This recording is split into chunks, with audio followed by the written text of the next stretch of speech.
Доброго ранку всім. Клас. Сподіваюсь, що він був добрий і що все-таки нічна тривога, вибухи не надто вас потривожили, хоча звучить це не дуже, розумію. Але ми вам дуже вдячні за те, що ви знайшли можливість сьогодні завітати на нашу подію, презентацію «Культура, солідарність і стійкість», де ми будемо презентувати 4 проєкти спеціального конкурсу Креативної Європи. Мене звуть Діана Ігнатенко, я менеджерка з комунікації фонду «Ізоляція», і я рада вітати сьогодні всіх вас від імені фонду, а також від проєкту «Зміна Резілієнс» і від наших партнерів, співорганізаторів цієї події, а саме громадської організації «Інша освіта», Українського культурного фонду і організації «Елія». Отож, як я вже анонсувала, сьогодні ми будемо говорити багато про 4 проекти, підтримані Креативною Європою в межах спеціального колу. Клас, бачу, до нас ще доєднуються колеги. Вітання. Будемо також мати виступ, таку спеціальну доповідь від Ольги Сагайдак. Також будемо мати панельну дискусію, де будемо говорити про стійкість в культурі під час війни і після неї. А потім на нас очікує обід, сподіваюсь, дуже ситний. Матимемо невелику перерву. А після обіду запрошую вас по можливості, там ми розуміємо, що цілий день в робочий час трошки важко виділити, але по можливості залишатися з нами, оскільки також будемо мати інтерактивний воркшоп. Після нього завершальні слова і нетворкінг, тому, сподіваюсь, ми маємо сьогодні таку розкіш зустрітися офлайн, провести час разом продуктивно, так, і попри всі ті якісь перешкоди, які були на шляху до цього місця сьогодні, ми зможемо поговорити про культуру в Україні і те, як вона вписується в культурний простір ЄС. Отож, кілька ще технічних моментів.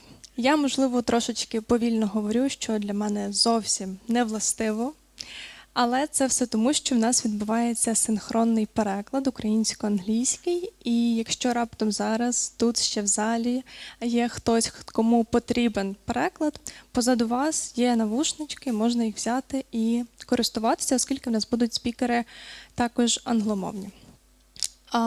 Крім того, в нас відбувається трансляція. Трансляція в Ютубі, в Фейсбуці, також двомовна. Якщо хтось із ваших колег не зміг приєднатися, але дуже хотів. Ми знаємо, що у нас було понад 200 реєстрацій на цю подію, але компактний, дуже приємний простір Українсько-Данського молодіжного центру, на жаль, чи на щастя, не може вмістити аж так багато охочих, але ми радіємо, що вас так багато.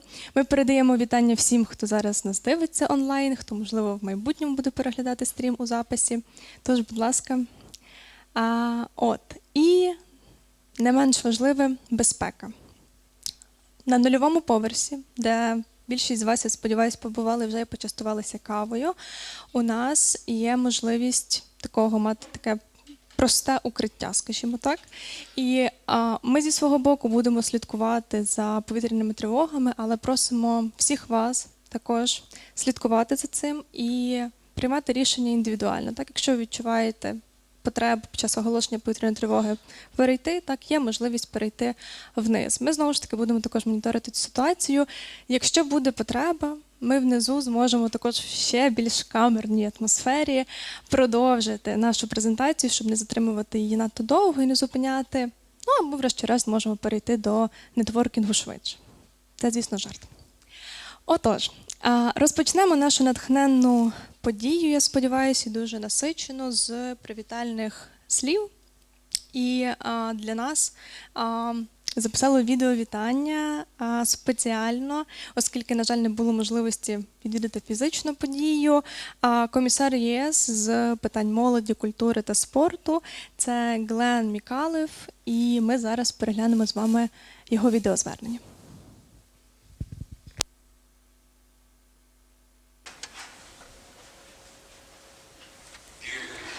Шановні заступник міністерства Мошович, пані та панове, протягом останніх 4 років ми бачили шокуючі фотографії, як бібліотекарі несуть книги в підвали і загортають статуї в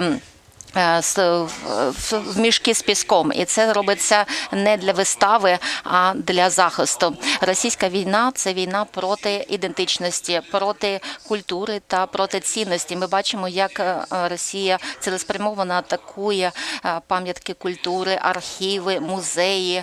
І у нас більше ніж 500 культурних пам'яток України зазнали пошкоджень. І за кожною такою пам'яткою це намагання фактично поцілити в ці культурні пам'ятки. І кожне таке пошкодження – це означає, що одна з таких місць, спільнот втрачає щось культурне.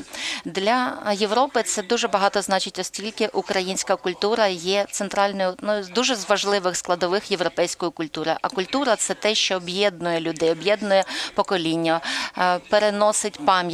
І в цій війні проти цінності культура – це перша лінія оборони Європи. І не дивлячись ні на що, українська культура залишається стійкою та живе. І так само, як і наша артистична творча спільнота. Підтримка Європейського Союзу України включає також підтримку українських митців та української культури. Перед тим, ці 4 проекти, які ми презентуємо сьогодні, це про людей. 7 мільйонів європейського фінансування ми зібрали для України. Це фінансування має допомогти українським митцям творити спільно з європейськими митцями історії про стійкість, і представляти їх новій аудиторії. І також буде запропоновано протягом цих проєктах і менторство, і навчання з метою посилити навички українських митців та посилити їх зв'язки з європейськими митцями. Це солідарність, практична солідарність, це нагадування того, що культура є в серці європейського проєкту. І з початку цієї війни Європейський Союз надав більше 50 мільйонів євро в культурний сектор України, включаючи більше 20 мільйонів євро в креативну програму, європейську креативну програму. І коли ми інвестуємо в Європу, ми інвестуємо в те, що зв'язує нас разом. Українські митці та співтворці – це та нитка життя, яка дуже важлива в ці важкі часи. Тож я вдячний всім організаціям, які відповіли на цей виклик. Слава Україні! Україні героям слава! Попри те, що онлайн, а все-таки заслуговує на оплески, як і підтримка Європейського Союзу загалом. Оскільки пан Мікалев звертався до пані Наталії Мовшович, ми запрошуємо пані Наталію до наступного вступного слова, заступниця міністерки культури України з питань євроінтеграції. Дякую. Вітаю, дякую за запрошення, дякую пану Глену за натхненну промову. Перш за все, звісно, я хочу подякувати Європейській комісії та програмі «Креативна Європа» за системну підтримку української культури та креативних індустрій. Для України культура нарешті є не на периферії державної політики, вона визнана основним фундаментом національної безпеки. І ми всі з вами розуміємо, що в умовах повномасштабного вторгнення, війни з агресором – це основа нашої стійкості та безпеки. Тому для нас, для міністерства, інтеграція в культурному просторі, в європейську сім'ю є стратегічним завданням. І варто зазначити, що співпраця між українськими митцями та європейськими партнерами набула іншого контексту в у 2022 році і стала також майданчиком для консолідації і підтримки. Але варто розуміти, що співпраця в рамках Креативної Європи і взагалі міжнародні копродукції, вони не тільки показують Україну світові як надійного партнера, і не тільки відкривають українським організаціям, митцям доступ до фінансування. Це також доступ до нових аудиторій, нових ринків, міжнародних співпраць. І міжнародні копродукції – це також і форма культурної дипломатії.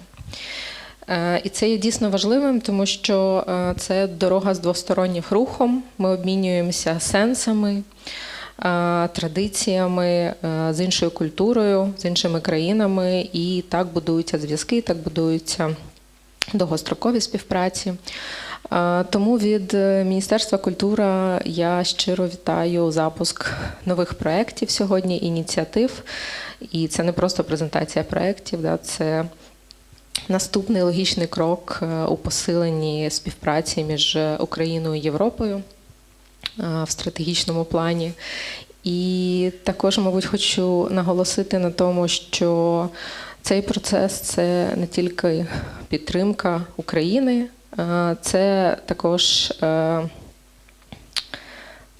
процес взаємного творення культурного продукту, де Україна є активним суб'єктним учасником і збагачує європейський культурний простір, тому що є його невід'ємною частиною.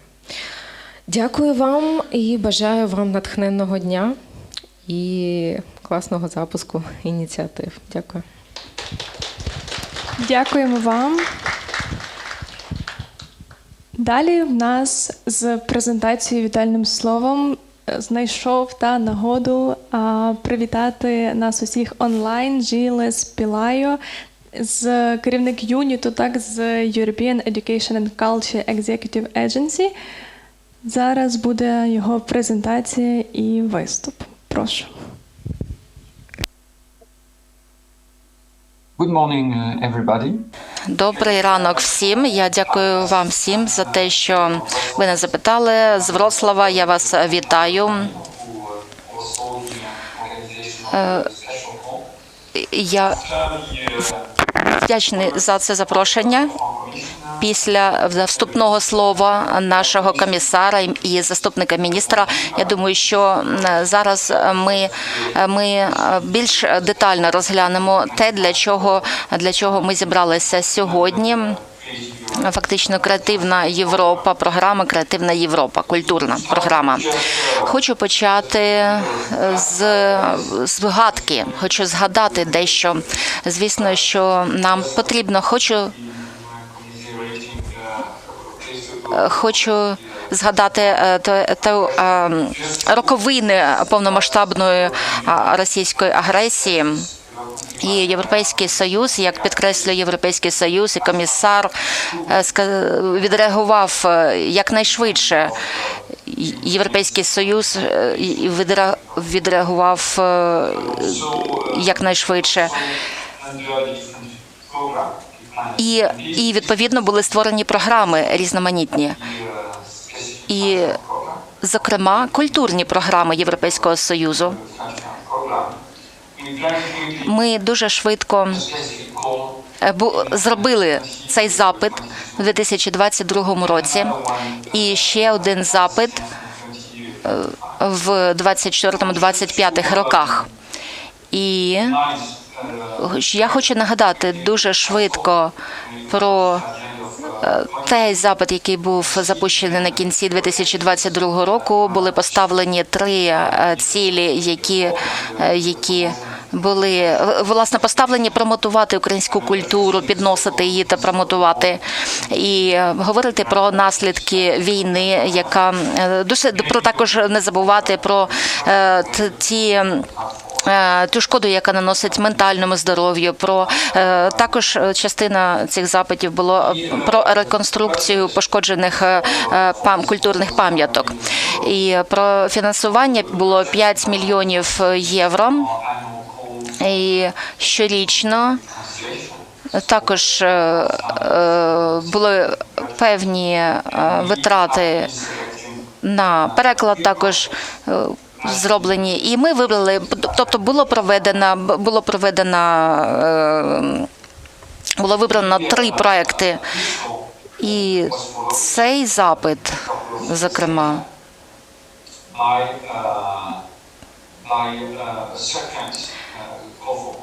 це був другий запит, який був присвячений українському культурному сектору. Той самий проєкт через 2 роки другий запит був після першого, і мета другого запиту – це було обрати 3 проєкти. 3 проєкти для виконання. Що ж ці за цілі, які мають відповідати ці проекти? Перша ціль – це підтримати українських митців та культурні організації для співпраці спільної співтворчості. Саме фокус був на співтворчості, оскільки це є частиною, це є проєкт все-таки «Креативна Європа», культурна креативна Європа. Друга ціль і тема – це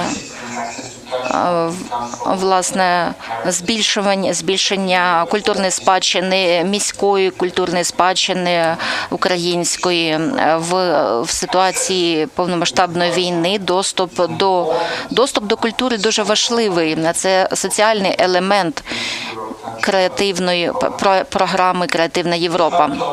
Третя тема і третя ціль – це підготовувати відновлення після війни, площадку для відновлення, яке буде відбуватися після війни. Більш технічно, більш конкретно, для того, щоб досягти цілей першої та других цілі,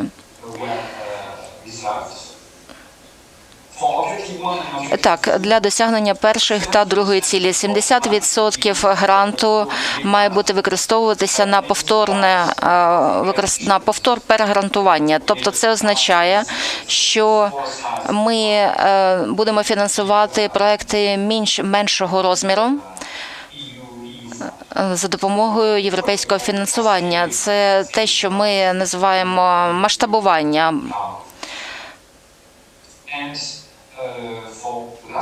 І остання ціль, третя ціль включає, тобто після відновлення, після війни, ми зарезервували 1 мільйон євро на третю ціль.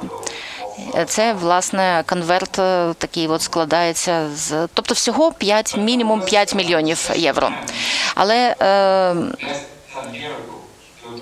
я хочу також повернутися до минулого року конференції відновлення в Римі, в якій брав участь наш комісар і багато інших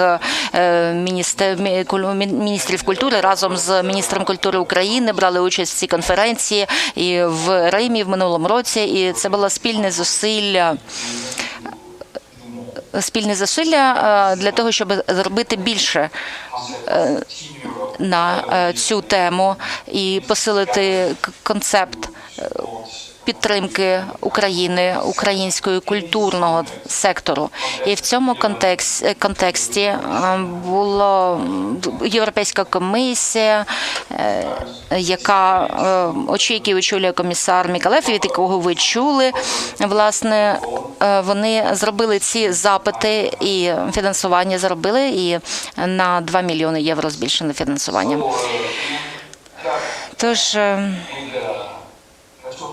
Тож, загалом у нас є 4 дуже важливих проекти. Ми вибрали, які відповідає один. Тобто ми збільшили ще на одну ціль, наші розширили до 4 цілей, і цей другий запит, тобто всього було 14 перегрантувань з метою і майже 380, тож майже 400 програмів меншого масштабу проєктів буде фінансуватися в рамках цих 4 масштабних проєктів. І тож перша ціль, мета першого проєкту – це посилити співпрацю, культурну співпрацю між Україною та Європою, співтворчість, оскільки зараз, враховуючи те, що Молдова приєдналася до цієї програми, ми хочемо посилити інтеграцію, креативний сектор, український креативний сектор в цю програму. І це вже відбувається. І мета цього напрямку проєктів – це прискорити інтеграцію українського культурного сектору в європейський контекст. Це, власне, відбувається в контексті подачі Україною заявки на приєднання до Європейського Союзу. Тож дякую вам за вашу увагу, і я вам бажаю дуже продуктивного дня, спілкування на тему цих прекрасних і дуже важливих проєктів. Нас почують онлайн також.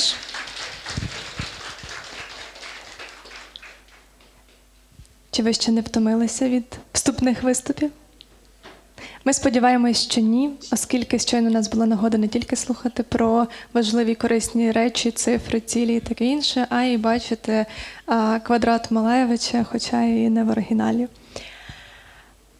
Так, і в нас є ще один виступ. Запрошуємо Миколу Ульянова, керівника програми Бюро «Креативна Європа» в Україні. Всіх вітаю. У мене сьогодні незвичне завдання, тому що, як правило, я говорю те, що спаде на думку, а тут пан Михайло Глибокий написав мені цілу інструкцію вчора ввечері. Він сказав сказати концептуально. У мене є частинка моєї маленької презентації? Так? Зараз. Отже, концептуально нам приємно повідомити про ці новини.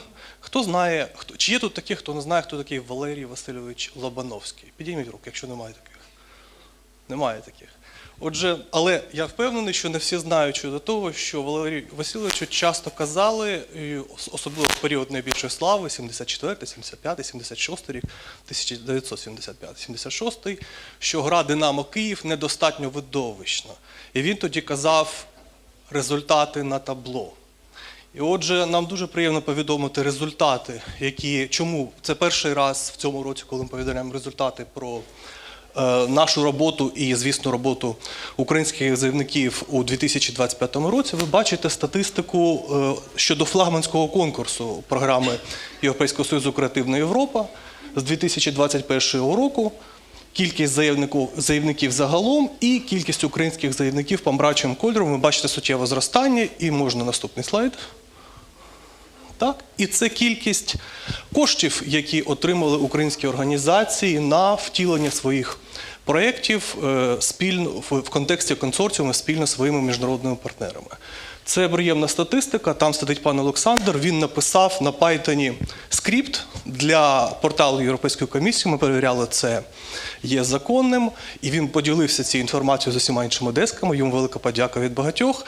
І цей скрипт дозволяє достатньо швидко зводити цю статистику просто з порталу, і це, запевняю, робить життя зручним абсолютно для всіх бюро, всіх країн-учасниць програми. І наступний слайд – це наша статистика загалом по конкурсам по 2025 року. Ви бачите, можна побачити. Також пан Михайло сказав, аби я повідомив, чи ми, бюро, як представники програми «Із Креативної Європи» в Україні, можемо бути корисними вам.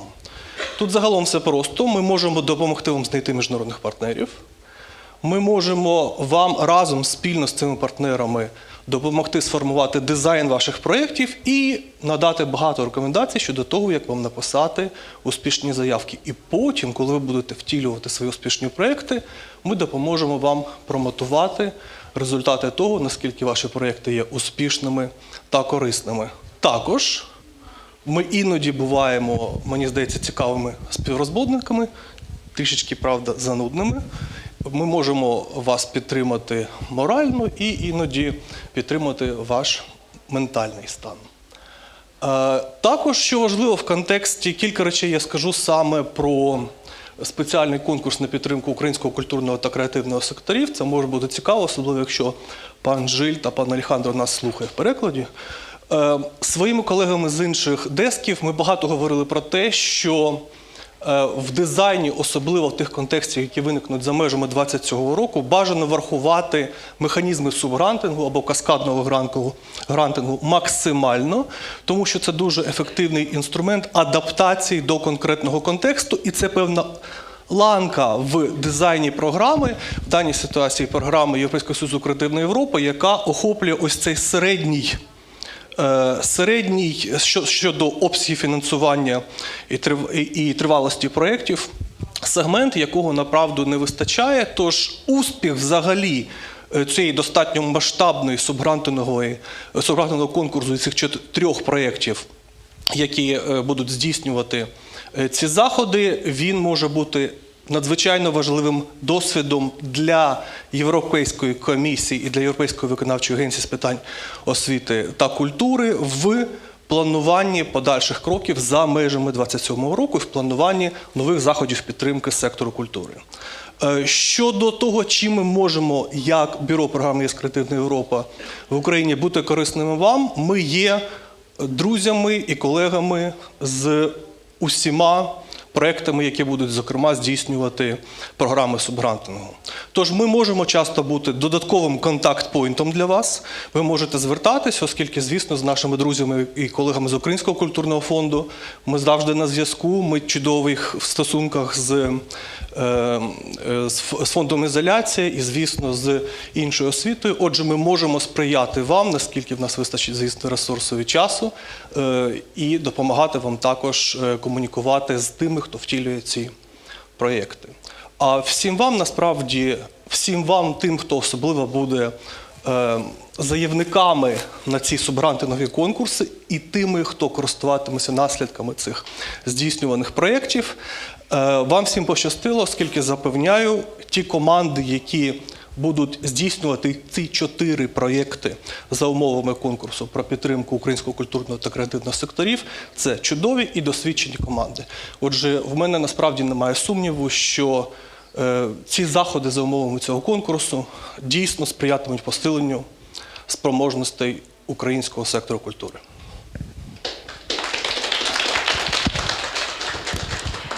Дякуємо щиро за моральну підтримку особливо.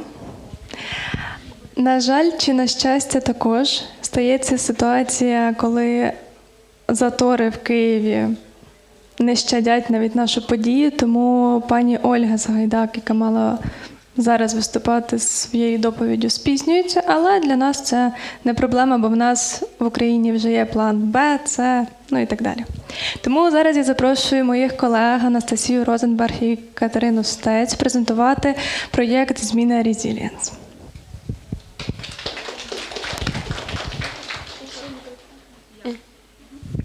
Колеги, вітаємо. Мене звати Анастасія, також зі мною моя колега Катерина.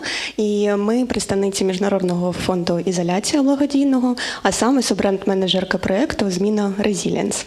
І, в принципі, сьогодні ми коротко про нього поговоримо. Але в першу чергу хочу сказати, що ми дійсно щиро раді бачити вас сьогодні всіх під одним дахом, попри всі виклики і попри те, що зараз такі складні часи, можна сказати, тому насправді це зараз розкішний максимум для нас.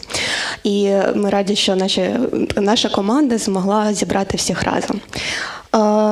Тому коротко представимо наш поточний проєкт «Зміна Resilience». Це проєкт, в першу чергу, про стійкість, про те, як українські культурні організації можуть не просто виживати в цих умовах, а набагато більше ставати сильнішими через навчання, через партнерства, через співтворення та вихід на європейський рівень. І якщо говорити мовою стратегії, «Зміна Resilience» – це проєкт підтримки інтеграції українського культурного сектору, креативних секторів також у європейський ландшафт. І це особливо важливо в контексті майбутнього вступу України до Європейського Союзу. Щоб досягти цієї мети, ми надаємо не лише фінансування, а такий потужний буст навчання, як capacity building, тренінги. Ми фокусуємося на підтримці колаборації між українськими організаціями та організаціями з країн програми Креативної Європи. Наше завдання, в першу чергу, це побудувати такі місточки. Так? І на наступному слайді, якщо говорити мовою стратегії, зміння Resilience – це проєкт підтримки інтеграції українського культурних секторів. Але зміна Resilience з'явилась не з нуля. Він народився з досвіду, з довіри і, в першу чергу, великої такої спільної командної роботи. Його основа – це проєкт «Зміна Ребілдинг». І трошки поговорю про нього. У межах проєкту «Зміна Ребілдинг» ми разом підтримали 48 проєктів у 20 країнах. Ми залучили понад 29 тисяч учасників, а загальний обсяг підтримки склав 1,4 мільйони євро. Також було залучено 580 стейкхолдерів і 668 профільних експертів. Тобто кожен проєкт мав можливість продовжувати у формі сталих партнерств навіть після завершення фінансування, що є дуже важливим, як на нас. На наступному слайді ми можемо подивитися на мапу. Це жива історія нашої співпраці, можна так сказати. Це не просто мапа. Тут позначені країни, де українська культура вже залишила свій слід. Наші проєкти охопили дійсно таку величезну територію. Це не просто географічні назви. Кожна позначка – це реальне партнерство, де українські митці співпрацювали з міжнародними пліч-о-пліч організаціями, з європейськими колегами. І ми бачимо, що український культурний продукт дійсно цікавий в країнах Креативної Європи і за межі Українами. І ми насправді працюємо на різних рівнях, щоб український голос був почутим. Тобто ми бачимо, що проекти імплементувалися не тільки у великих містах і столицях, а в маленьких містах так само, як і селах. Сьогодні ми рухаємося далі. Resilience – це вже не просто про відновлення, це більше, це про інтеграцію та видимість України, культури в європейському просторі насамперед. Це про те, щоб заявити про себе впевнено, на рівних, незважаючи, можна сказати так, на не зовсім рівні умови, в яких ми зараз живемо. Масштаб проєкту «Зміна Resilience» став можливим завдяки потужному міжнародному консорціуму, а саме нашим партнерам. Наші партнери – це Малий Берлін, Словаччина, Незалежний культурний центр у місті Трнаві. Організація активно залучена до розвитку міжнародного співробітництва у регіоні Центральної Європи та країн Східного партнерства. Також це мережа Trans-Europe Halles, це справжній такий європейський гігант. Мережа об'єднує понад 140 незалежних культурних центрів по всій Європі, включно з Україною. Для нас це означає такий прямий доступ до величезної спільноти, партнерств, професіоналів, чим ми, в принципі, і користуємося успішно. Проєкт співфінансується програмою Creative Europe Європейського Союзу.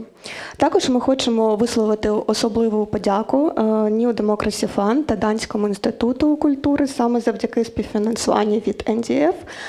Ми маємо можливість розширювати наші ресурси та надавати таку суттєву підтримку українському сектору. На наступному слайді ми можемо побачити, що ми виділили для себе 4 ключові цілі. Перше – це професійне підсилення. Ми хочемо, щоб українські культурні організації, менеджери почувалися впевнено на міжнародній арені, щоб не просто вони були отримувачами грантової підтримки, але вони також розуміли, як працювати з великими проєктами європейськими і як себе поводити. І в цілому з крос-культурними проєктами так само. Друге – це рівноправне партнерство. І це насправді такий мій також улюблений пункт, оскільки ми багато над цим працювали, думали ще з попередньої ітерації зміни. Ми за те, щоб партнерства були чесними та достовірними. Не просто ми і вони окремо, так, а спільна робота, де голос кожного є рівним і вагомим, а самі стосунки з європейськими колегами тривають роками. Тобто, щоб вони були сталими, це для нас дійсно дуже важливо. І якісний культурний продукт. Гранти – це інструмент в першу чергу. А ось результат – це те, що ми створимо разом. Нові виставки, вистави, цифрові платформи. Тобто цей список може бути дуже-дуже довгим. Але важливо, щоб це було створення результату, який буде цікавий не лише в Україні, не лише нам, а й в європейських країнах. Ну, взагалі, всьому світу, можна так сказати. І найважливіше – це видимість України. Ми працюємо на те, щоб Україна була інтегрована у європейський контекст не лише через новини, а й через сучасну, круту, потужну, таку інноваційну культуру, яка в нас, в принципі, зараз є. Ми хочемо, щоб європейський глядач бачив наш креатив і силу. Тому займаємося цим. Це досить такі амбітні цілі, які ми поставили перед собою, але у нас є чітка структура, чіткий план, тому ми рухаємося в цьому напрямку. І мені здається, що в нас дуже гарно виходить. А більш детально про напрямки розкаже нам Катерина проєкту.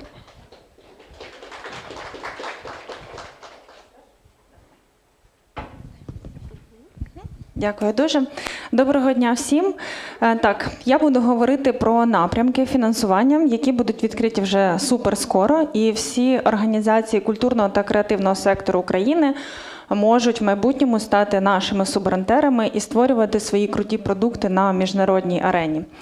Почнемо із напрямку Co-Creation Grants. Це напрямок підтримка проєктів міжнародної співпраці.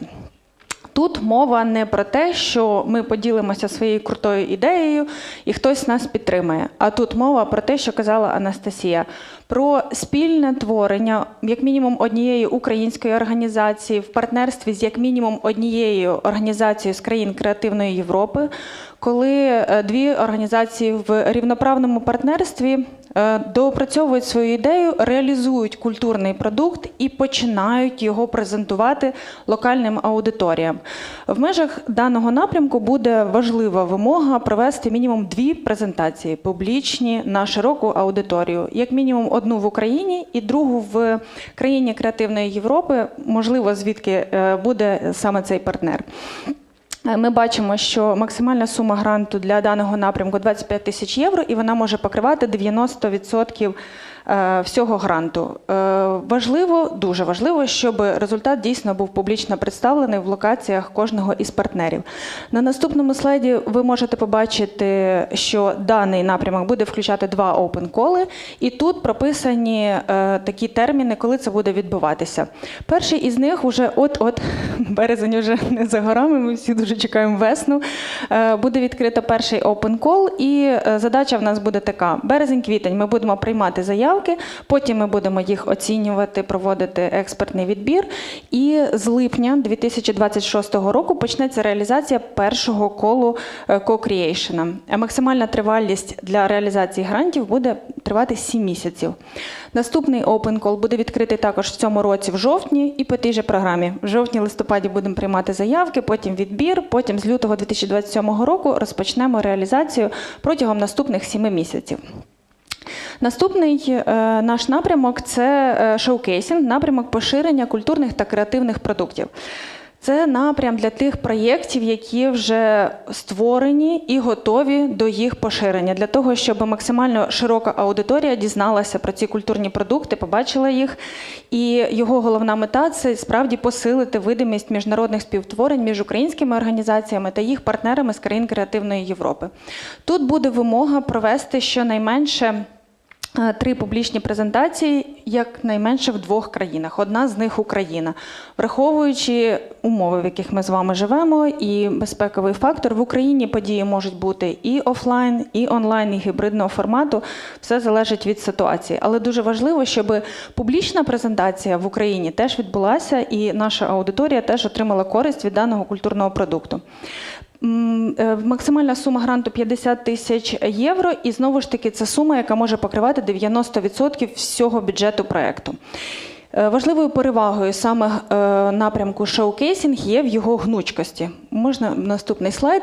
Ми можемо побачити, що цей прийом заявок буде відкритий протягом цілих 16 місяців безперервно. Тобто українські організації зі своїми партнерами можуть подаватися в будь-який момент, починаючи з липня 2026 і по вересень 2027, в той момент, коли проєкт готовий вже поширюватися на міжнародну аудиторію, уже готові проведення, я не знаю, це можуть бути фестивалі, міжнародні тури на різноманітних локальних і міжнародних рівнях.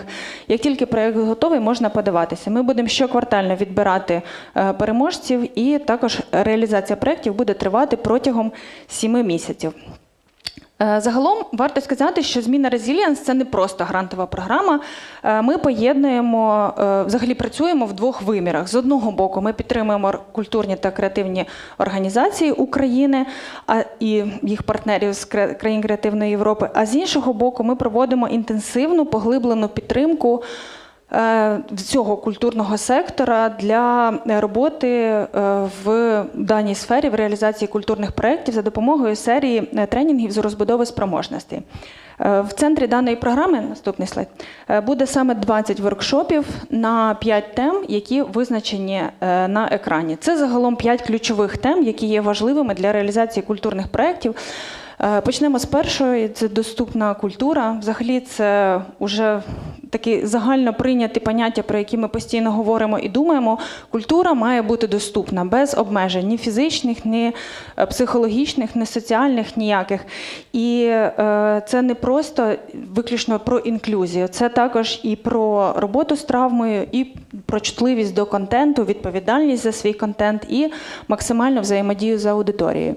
Наступна тема, Наступна тема – це зелена культура, теж дуже важливе питання для будь-якого міжнародного культурного проєкту. Це про сталість, про екологічну стійкість і про таке мислення достроково. Як ми проводимо свої події, реалізуємо свій проєкт? Наскільки ми думаємо над збереженням природних ресурсів, ефективністю використання цифрових технологій і так далі. Наступна тема – це парticipативні методи. Загалом це про співтворення, що ми не створюємо культурний продукт для аудиторії, а ми разом з аудиторією робимо культурний продукт, який приносить користь обом сторонам. Комунікація – це загалом, це стратегія, тому що комунікація – це не пост або інформація, яка відображена там в соціальних мережах. Це загалом чітке розуміння, для кого ми працюємо, з ким ми працюємо і над якими результатами.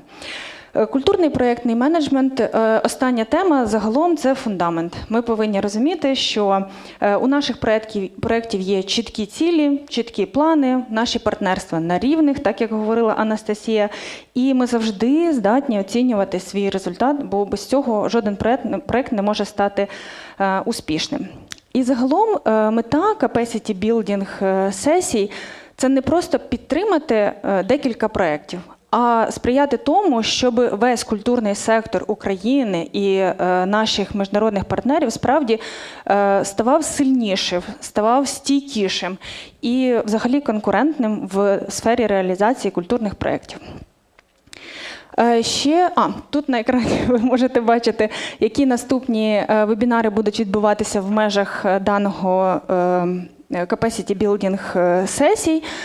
За QR-кодом ви навіть можете на них зареєструватися, і трішечки далі ще поговоримо про те, як знати про всі активності ізоляції, що ми організовуємо. Так, наступний слайд. Ще один такий важлива активність, яку ми проводимо в межах нашого проєкту «Зміна Resilience» – це матчмейкінг-сесії. Це такий універсальний, дуже практичний інструмент міжнародної співпраці, короткі модеровані сесії, там, де кожна організація, яка знаходиться в пошуку партнерів, має короткий спіч, буквально 30 секунд, для того, щоб представити себе, свою організацію, свій проєкт, І не просто розказати, що ось такі в мене цілі і задачі, а справді розпочати уже діалог про можливість майбутньої співпраці з тими партнерами, які перебувають на цій сесії. Дуже ефективні сесії, як вони себе показали, будуть проведені так само в межах зміни Resilience. І тут ще зазначено, що дійсно під час сесії ми надаємо такі деякі поради сфокусуватися на якихось моментах. Можливо, на географічному розташуванні країни, звідки знаходиться партнер, хто долучений, або в країнах, де ми збираємося проводити свої події. Це дуже звужує коло організацій, з ким розпочинаємо діалог, але і після такої швидкої сесії він може бути максимально ефективним. На наступному слайді ви можете бачити QR-код для можливості підписатися на новини Міжнародного благодійного фонду «Ізоляція», бути в курсі наших наступних подій, тренінгів, в тому числі, коли будуть відкриті open-коли з усіма детальними інформаціями про їх умови. І ми вас запрошуємо долучатися і разом розвивати культурний та креативний сектор України. Дякую дуже. Дякую, колеги. Перш за все, хочу запитати учасників, чи є серед вас ті, хто брали участь у попередньому проєкті «Зміна ребілдинг», можливо? Немає. Можливо, серед наших онлайн-учасників, якщо є, то поставте пальчик вгору в коментарях. Можливо, серед учасників є ті, хто планує подаватися на зміну Resilience. Єй, в нас є в залі 1 рука, 2 руки, клас. 3, супер.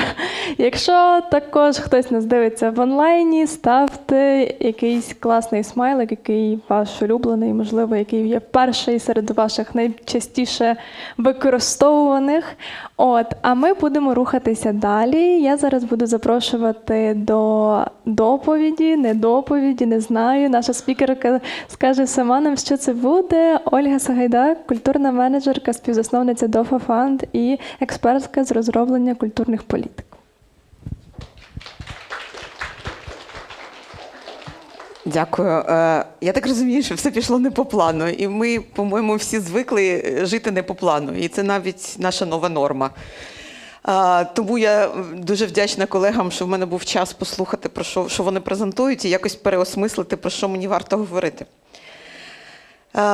Я, напевно, почну з того, що ці умови війни, в яких ми живемо вже 5-й рік після повномасштабного вторгнення, по суті, 13-й рік, вони багато чому навчили нас, і вони відкрили, насправді, багато дверей, які для нас були зачинені. І, власне, програма, яка сьогодні озвучується, тому прекрасний приклад. І мені би хотілося зараз почати не з викликів, які, очевидно, будуть випливати, а з, власне, тих можливостей, які з'явилися. І мені здається, що ми зараз знаходимося в тій фазі, коли кожен знає, що він робить. От на 13-й рік уже кожен знає, що він робить. Перш за все, це стосується держави і державного управління, тому що в нас нарешті є стратегія культури 25-30. Вперше за всі роки тут є людина причетна до створення цієї стратегії. Я теж мала честь долучитися до частини. І це значить, що в нас є вектор руху. В стратегії немає остаточного закінчиться стратегія, все буде добре. Да? Але у нас є вектор руху, у нас є майлстоуни, у нас є пріоритети, охорона культурної спадщини, розвиток людського капіталу, присутність на міжнародних майданчиках. Власне, те, чого ми всі потребували, а тепер ми маємо документ, який це артикулював, зафіксував, який можна почитати, на який можна спертися.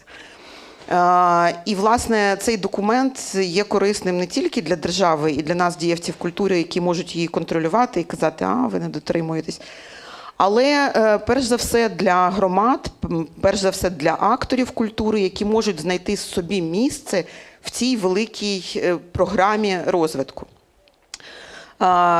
І мені здається, от досвід наших останніх візитів в громади свідчить про те, що потреба в тому, щоб хтось допоміг сформулювати те, що насправді є актуальним, це дуже важливо. В нас є теза, яка стала таким, не знаю, девізом, слоганом, на жаль, набувши певних формальних ознак, про те, що культура є частиною національної безпеки. Ми кілька років намагалися цю тезу просунути з усіх боків, як дієвці культури. А потім ця теза зазвучала із вуст президента, і парламентарів, і високопосадовців, і наших міжнародних партнерів. І це так само очевидно, що вже не зрозуміло, яке наповнення в цьому всьому є. І тому цю тезу, напевно, знову доводиться, ми так намагалися на ній сфокусуватися, а тепер її доводиться розшивати. В чому полягає ця національна безпека? І, напевно, тут одним з пріоритетів, який і в стратегії був зашитий, і зараз ми всі намагаємося підсвітити це питання, це є, перш за все, людський капітал, це люди, це дієвці культури, це актори, це митці, це менеджери, це керівники інституцій, це і споживачі. І ми усвідомлюємо, що ми втрачаємо людей. У нас навіть за дослідженнями, а очевидно, що дослідження в культурі, як ніде їх бракує, і вони далеко не все висвітлюють. Але ми розуміємо, що навіть тих фахівців, які були видимі, їх стало менше на 30%. А це значить, що ті, хто залишаються працювати в культурі, працюють принаймні на третину більше. Ми також усвідомлюємо, що у нас бракує не тільки рук, у нас бракує, власне, фахівців, які можуть дивитися системно, організовувати якісь процеси, допомагати митцям інтегруватися в такому середовищі. І нам бракує менеджерів, нам бракує тих, хто буде вчити митців. У нас велика проблема з мистецькою освітою. Нам бракує новітніх поглядів, як підвищити спроможність дієвця культури, жити в теперішніх умовах, інтегруватися в європейський досвід, творити. Нам бракує всіх на всіх ланках. В громадах бракує людей, які би працювали в закладах культури. І цей виклик, який тільки наш. Тому що якщо міжнародні донори нам можуть допомогти з ресурсами, і це та можливість, про яку я ще трошки зупинюся на тому, то нам ніхто точно не добавить людей. І це той виклик, з яким ми мусимо тут і зараз думати, як працювати. Але я обіцяла поговорити про хороше. З хорошого є те, що, власне, стратегія культури як такий дороговказ, вона породжує корінь паростки, і цими паростками є певні конкретні рухи держави, які вона робить у вигляді нормативних актів, регулювання, реформ. Ми вже побачили, що я особисто дуже радію з того, що на минулому тижні вийшла постанова уряду, яка врегульовує евакуацію культурних цінностей. І це не тільки про предмети, це знову ж таки про людей, про їх можливість працювати з цими предметами, про можливість спроможних музейників приймати рішення і апелювати до відповідальних осіб з тим, щоб евакуація відбувалася. Був ініційований законопроект, який зараз потребує затвердження і розвитку, про так званий законопроект про меценатство, а власне про добродійників, про громадян, які можуть підтримувати культуру, приймаючи такі рішення. Очевидно, що цей законопроект потребуватиме далі інструментів фінансових, погоджень, але сама інтенція побачити нарешті благодійників як повноцінних акторів творення культури, українських благодійників, це важливий крок. Ми також сподіваємось, ми бачимо також цей ще один паросток позитивний в тому, що в плані уряду, який складався на цей рік, були конкретні вимірювані результати, як ми можемо перевірити, чи щось відбувається ефективно, чи дотримується держава стратегії. Були вимірювані результати, скільки має бути відцифровано, що має відбутися, які зміни, які реформи мають імплементуватися, як до них готуватися. І це, безумовно, добре, тому що ми можемо поміряти. Ми можемо бути задоволені, незадоволені пріоритетами, але ми можемо поміряти, щось пішло, щось не пішло, чому не пішло. Також ми побачили відображення певних інтенцій підтримувати культуру через власне фінансування в державному бюджеті. Можна теж спорити, наскільки це підвищення до там, 16 мільярдів насправді є підвищенням. Ми всі усвідомлюємо вплив інфляції, але менше з тим збільшення цієї цифри саме по собі є теж знаковим. І, зокрема, ми на практиці це побачимо в збільшенні бюджету Українського культурного фонду, який зможе підтримати в 1,5, майже в 2 рази більше проєктів. Я неймовірно радію, що розвиток іде не тільки з точки зору фінансування, а й того, як відбувається розгалудження цієї підтримки. І дуже вітаю принагідно Юлю Хомчин і Анастасію Брестову з тим, що було у Львові підписано зараз партнерство. Це значить, що запускається механізм локальних місцевих фондів, які, очевидно, добре знають потреби саме того чи іншого регіону. Отже, ми бачимо на державному рівні, що щось відбувається, і культура, принаймні декларативно, не на маргінесах, і не тільки декларативно, але і практично не на маргінесах. Ми бачимо також з досвіду дієвців культури, що держава взаємодіє з громадськими організаціями. Багато хто з вас входить в робочі групи, нам дають прочитати проекти, ми їх нещадно критикуємо. Ми бачимо потім відображення тої експертної думки, яка пішла з громадського сектору. Отже, це, безумовно, позитивний момент. Що стосується іншої можливості, яка у нас виникла назовні, це видимість України. Спочатку ця видимість була пов'язана виключно з тим, що сталося повномасштабне вторгнення, але поступово вона набула таких системних ознак. Представництва Українського інституту за кордоном в Парижі, Берліні, тепер вже в Нідерландах. Є один представник. Співпраця з інституціями системна культурної дипломатії говорить про те, що є принаймні середньострокові програми. Зараз відбувається сезон України у Франції, він насправді збирає великі зали, і я можу сказати з свого досвіду, що коли ми запускали Український інститут у Франції на рівні ініціативи, ми стикнулися з тим, що перші відвідувачі – це були українці. Українці з діаспори, українці, які щойно виїхали за кордон. Тепер зали повні французів. І це великі зали. І це не тільки про кіно, це про дискусії, про складні теми. І це, безумовно, позитивний результат. Наша міжнародна присутність, очевидно, потребує ще дуже багатьох факторів, як фінансових, так і планувальних. Ми все ще не готові планувати вдовгу. І це великий виклик, тому що наші закордонні партнери звикли планувати на 3, 5, 10 років окремі інституції, великі, ті майданчики, куди би ми хотіли заходити, наприклад, музейні інституції чи великі. Але менше з тим ми призвичаємося не робити push the horses, а вони призвичаються реагувати на наші ургентні потреби і скликати щось швидко, збирати когось швидко.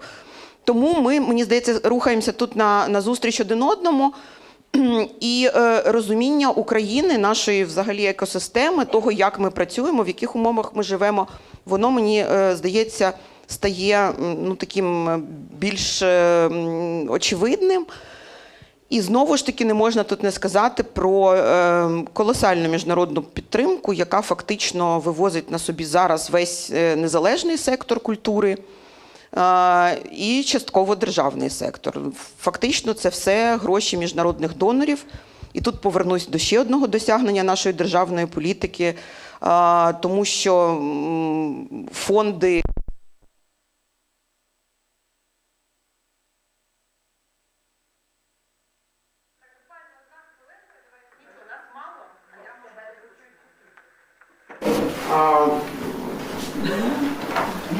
Є шанс сказати, що там є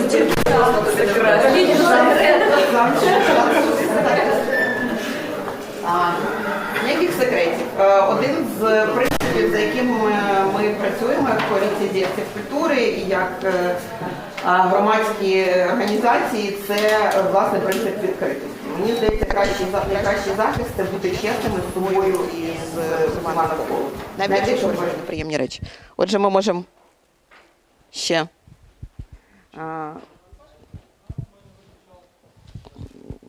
Прекрасно. Тоді я повертаюся до ще одної хорошої ініціативи, яка виросла, власне, з експертних обговорень з проєкту «Респол», який фінансувався Європейською комісією, як і ця програма. Проєкт «Респол» напрацював 95 документів, які були пов'язані з аналізом всіх проблем сфери культури, пропонував політики, пропонував стратегічні брифи для певних ініціатив.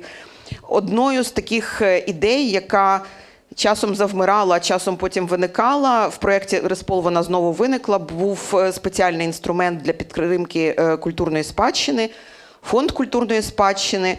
Держава підхватила цю ініціативу. Дуже показово, це часто не фігурує в такій послідовності, але дуже показово, що ініціатива виросла з експертного середовища, потім вона обговорювалася експертним середовищем вже на міжнародному рівні, і це була ініціатива громадських організацій. Потім її взяла держава, представивши на URC як уже такий концепт державної політики. І от ми маємо цього року Український фонд культурної спадщини, запрацював в Брюсселі. Зараз відкритий open call на виконавчого директора. Не нехтуйте цією можливістю спробувати свої сили на підтримку української культурної спадщини.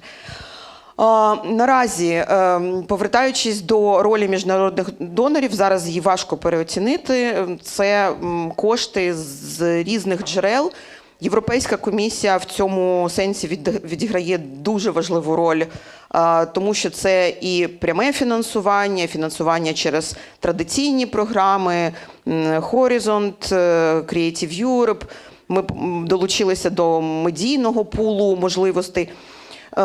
І класно, що це нас призвичаює до нової культури планування, нас як менеджерів культури, тому що все-таки програми Creative Europe – це не річні програми, які, на жаль, поки що може собі дозволити УКФ, а це програми трирічні, там є й довші можливості. І я дуже сподіваюся, що ми засвоюємо завдяки таким ініціативам, ми засвоїмо цей інструментарій планування хоч трошки довше, ніж на рік, що дає нам, очевидно, більші можливості. Переходячи від державного рівня до... Я начебто тримаюся в таймінгу, я так в голові тримаю. Да? Але ви мені там 5 хвилин покажіть, бо раптом Остапа. Переходячи на рівень також громадських організацій, важко не відмітити, виникла можливість, значить, виникли раптом, активізувалися всі скіли, всі знання і навички, які десь дрімали. І виявилося, що у нас доволі багато менеджерів, які можуть писати складні гранти. Виявилось також і те, що, на жаль, поки що йдеться швидше про інституції менеджерів з великих міст. Поза такими можливостями залишаються, знову ж таки, громади, маленькі містечка. І це наступний крок, де вже наша відповідальність підтягувати своїх колег там, де в них цих знань і навичок немає. Я дуже заохочую, якщо буде дозволяти ця програма, міркувати про те, щоб долучати на рівні партнерств. Ви знаєте, на Creative Europe заявка так от не пишеться. Треба, щоб спочатку побути молодшим партнером, потім повноцінним. І це дуже така важлива опція.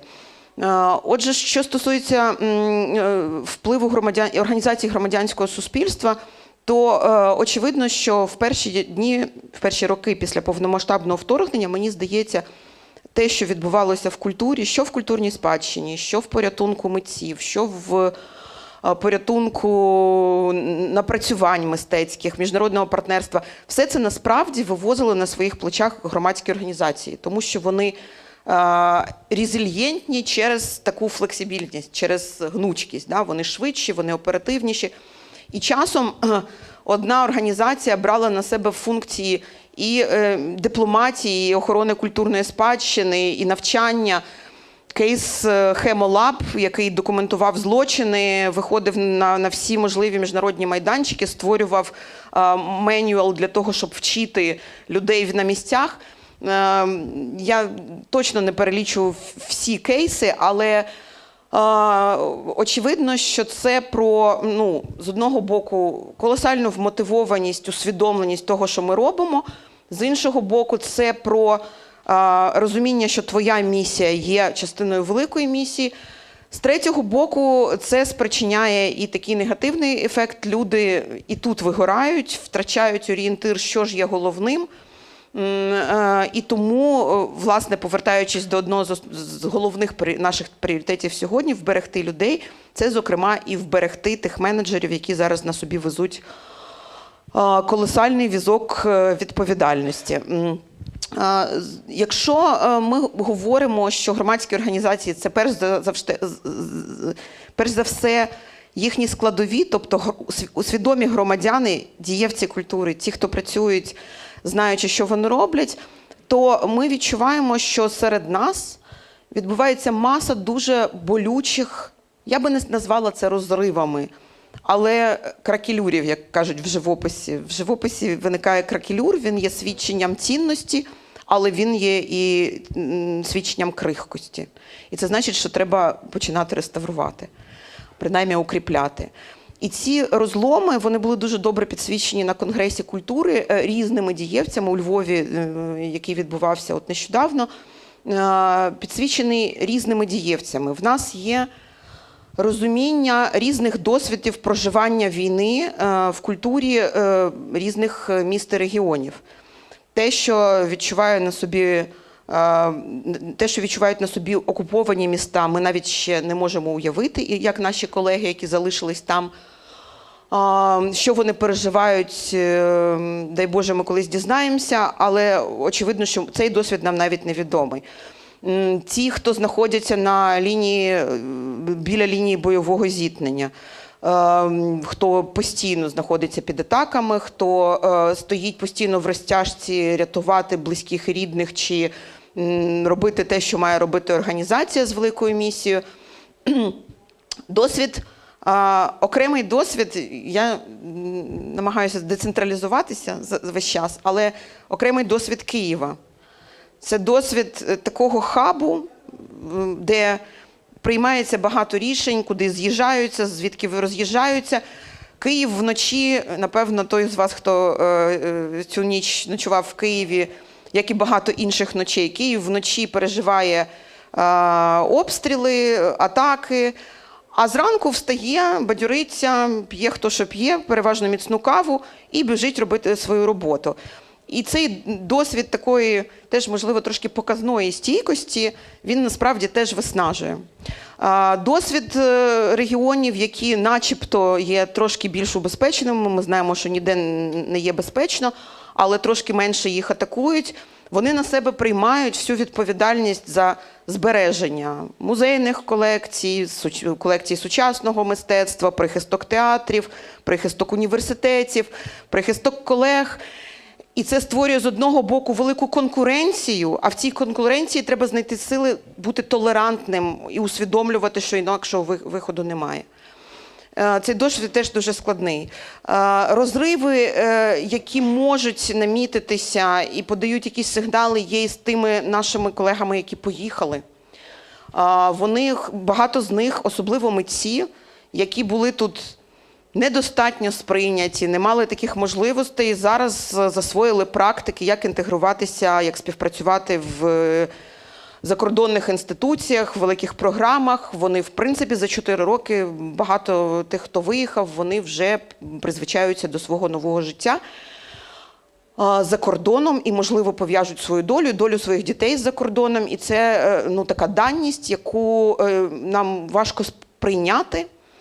Але, повірте мені, я прожила 2 роки перші повномасштабного вторгнення за кордоном. Не завжди вдається відчувати себе щасливим в безпеці. І дивовижно можна себе відчувати щасливим навіть не в безпеці. Мій досвід наступних 2 років говорить про те, що моє особисте щастя все одно пов'язано з цією країною. Але я прекрасно розумію і дуже підтримую тих наших колег, які залишились за кордоном, працюють на благо України, створюють ці містки і місточки, посилюють зв'язки. Їм не просто, але вони точно не інші наші. Вони наші, і вони нам можуть бути дуже помічними, і ці зв'язки треба плекати, розвивати і цінувати. Інший, найбільш болючий, напевно, розрив пов'язаний, безумовно, безпосередньо з війною, з тим, що частина наших колег змінили свою творчу професію на зброю, на окопи, Частина з них Мінкульт на днях опублікував свіжі дані. Боюсь, що ці дані, як завжди, дані про втрати, вони, напевно, значно більші, але менше з тим. Близько 350 наших колег загинули, дуже багато є пораненими, вони не зможуть повернутися до професії оператора, художника, танцівника, музиканта, тому що вони вже є людьми з інвалідністю. І наша відповідальність, як повернути їх в професію, коли вони повернуться з цієї великої війни, як дати їм почути себе, відчути себе частиною спільноти мистецької, культурної. Це також і про жінок, які не були зобов'язані, але прийняли рішення, що вони теж військові, які відмовилися як від жіночої долі, так і від мистецької долі, і таких колежанок багато наших. І вони сигналізують про те, що армія стала досвідом не тільки мужності і сили, але і того, що панує в суспільстві. Вона стала індикатором і гендерної нерівності, і булінгу, і харасменту, і домагань, і всього того, що поганого є в суспільстві. І дякую нашим колежанкам, які можуть про це сигналізувати, але це для нас додаткове домашнє завдання. Очевидно, що є непорозуміння із тими митцями, чоловіками, які за законом мали би стати до лав армії, натомість скористалися можливістю, унікальною можливістю, яка є у дієвців культури, виїхати з творчих причин і залишитися за кордоном. Я переконана, що вони теж не є щасливими. Вони є убезпеченими, але вони точно не є щасливими. І Бог їм суддя, яке рішення вони прийняли, але менше з тим нам треба думати про те, що рано чи пізно нам теж доведеться спілкуватися, можливо, співпрацювати, але точно нам треба буде проговорювати ці неприємні, складні теми. Отже, ці тріщини я би хотіла не допустити, щоб вони стали розривами. І виходячи, напевно, на фінальну коду, я хочу сказати, що так як ми, дієвці культури, подарували публічним персонам тезу про те, що культура є частиною національної безпеки, думаю, що нам зараз час подарувати ще одну тезу, що наша безпека, наша стійкість чітко обумовлена нашою єдністю. І єдність для дієвців культури є прикладом єдності для суспільства.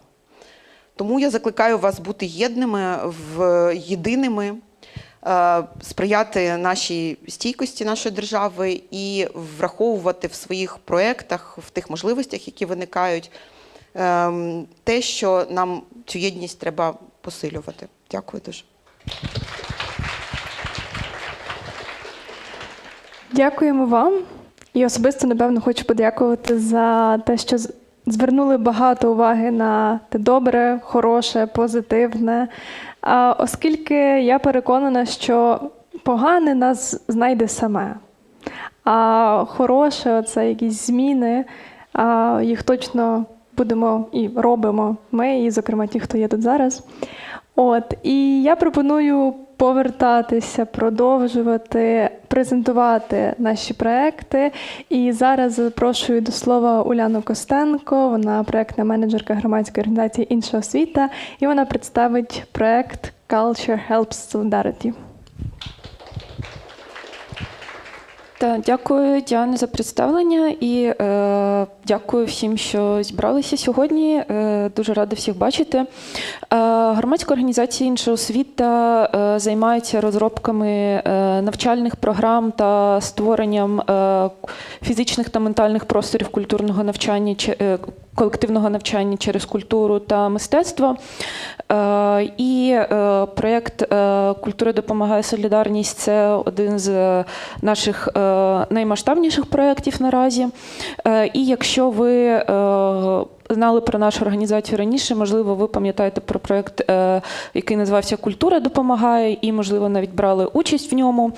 Так от, «Культура допомагає. Солідарність» є такою наступною едицією та виходом для нас на новий рівень, не тільки в масштабі кількісному, а і також якісному через фокус на відносно нові для нас цінності солідарності, як цінності взаємодопомоги, співпраці горизонтальної через культуру та мистецтво. І про це ми поговоримо трошки детальніше. Якщо говорити коротко про суть цього проєкту, можна наступний слайд, то фактично він є проєктом, в якому ми надаємо субгранти по 3 основним рівням. Перший – це рівень індивідуальних грантів, в якому буде аж 14 раундів. Один з них вже нещодавно завершився, і вже в березні ми стартуємо з наступним раундом. Другий рівень – це рівень проєктних грантів, який має 4 раунди. І третій рівень, найбільш масштабний, це рівень грантів міжнародної співпраці, коли на яких тривають довше, і один з них вже перший розпочався і триватиме до 31 березня, і наступний вже буде в другій половині року. Якщо говорити про тематичний фокус цього проєкту, там можна наступний слайд, то ми фокусуємося на кількох основних цілях. І перше з яких це те, що перегукується з тим, що говорила пані Ольга, це з підтримкою нашого людського капіталу, культурних професіоналів та професіоналок, а саме їхнього ментального здоров'я та особистісної стійкості і добробуту для тих, хто працює з внутрішньо переміщеними особами, ветеранками і ветеранами, або чиє особисте життя і ментальне здоров'я було постраждало через повномасштабне вторгнення. Також ми фокусуємося на тому, щоб надавати доступ до локальних мистецьких практик, як сучасних, так і культурної спадщини до тих, хто вимушено покинув Україну або своє рідне місто в межах України, і також для ветеранок та ветеранів. Третій важливий для нас фокус – це забезпечення інтеграції культурних професіоналок в екзилі в європейську культурну інфраструктуру і побудова стійких зв'язків між українськими культурними ініціативами та інституціями та європейськими для того, щоб спільно долати виклики війни. І, напевно, в цьому фокусі найяскравіше проявляється ця цінність солідарності, на якій ми так акцентуємо свою увагу в цій едиції проєкту. І досягнення всіх цих цілей було б неможливим без наших партнерів, яким ми принагідно дякуємо. Це European Culture Foundation, організація, що базується в Амстердамі. Також це наш вже такий давній партнер організація ЗУСа, яка базується в Берліні. Новий для нас партнер – це громадський рух «Ветеранка». Завдяки експертизі цього руху ми цього разу можемо робити такий наголос на допомозі ветеранкам і ветеранам. І ми, як організація іншої освіти, забезпечуємо в цьому проєкті фасилітаційний та людиноцентричний підхід до навчання. Зараз можемо детальніше поговорити про фокуси всіх грантових рівнів, і, можливо, це, напевно, така найцікавіша частина для тих, хто був би зацікавлений в участі в цьому проєкті. Індивідуальні гранти фокусуються суто на підтримці особистісного ментального здоров'я культурних професіоналок і професіоналів, особливо тих, які працюють з внутрішньо переміщеними особами і займаються їхньою інтеграцією через культуру. Якщо ви слухаєте нас онлайн і ви проживаєте в країні креативної Європи, через повномасштабне вторгнення, то це теж грант, який може бути для вас актуальним. І в межах грантів індивідуальної підтримки є 14 раундів. І другий кол стартує вже 10 березня, тому ви можете подаватися на нього і також слідкувати за наступними раундами. Наступний рівень – це рівень проєктних грантів, який триває вже зараз до 15 квітня. Він фокусується на інтеграції внутрішньопереміщених осіб через культурні проекти, забезпечення доступу до культурної спадщини та локальних мистецьких практик. І особливість цього гранту полягає в тому, що на кожному раунді ми надаватимемо підтримку у вигляді тематичного вебінару, який, можливо, допоможе окреслити фокуси проєкту, який ви хочете втілювати в межах цього гранту. І перший вебінар буде присвячений роз'єднаності або єдності спільнот, і якою є, власне, роль культури та її обмеження в відновленні розірваних зв'язків. І гранти міжнародної співпраці фокусуються на побудові міжнародних зв'язків між українськими інституціями та інституціями в Європейському Союзі для того, щоб забезпечувати доступ до культури для внутрішньопереміщених осіб, ветеранок та ветеранів і інших вразливих груп населення. І кол також триває зараз до 31 березня, тому якщо ви маєте ідею і партнера в країнах креативної Європи, то також, будь ласка, подавайтеся. Це одна з таких можливостей посилювати голос України за кордоном, опосередковано через культурні та мистецькі проекти. Далі. Через тематичний фокус, можливо, ви вже стає доволі зрозуміло, на які групи цільові ми орієнтуємося, але суть проєкту «Культура допомагає солідарність» в тому, щоб підтримати як особистісну, так і професійну стійкість професіонала культури і тих, чиє життя було тих, на чиє життя і професійний шлях значно вплинуло повномасштабне вторгнення, зокрема тих переміщених осіб, волонтерок, ветеранок і ветеранів. І проєкт «Культура допомагає солідарність» триватиме і триває 2 роки.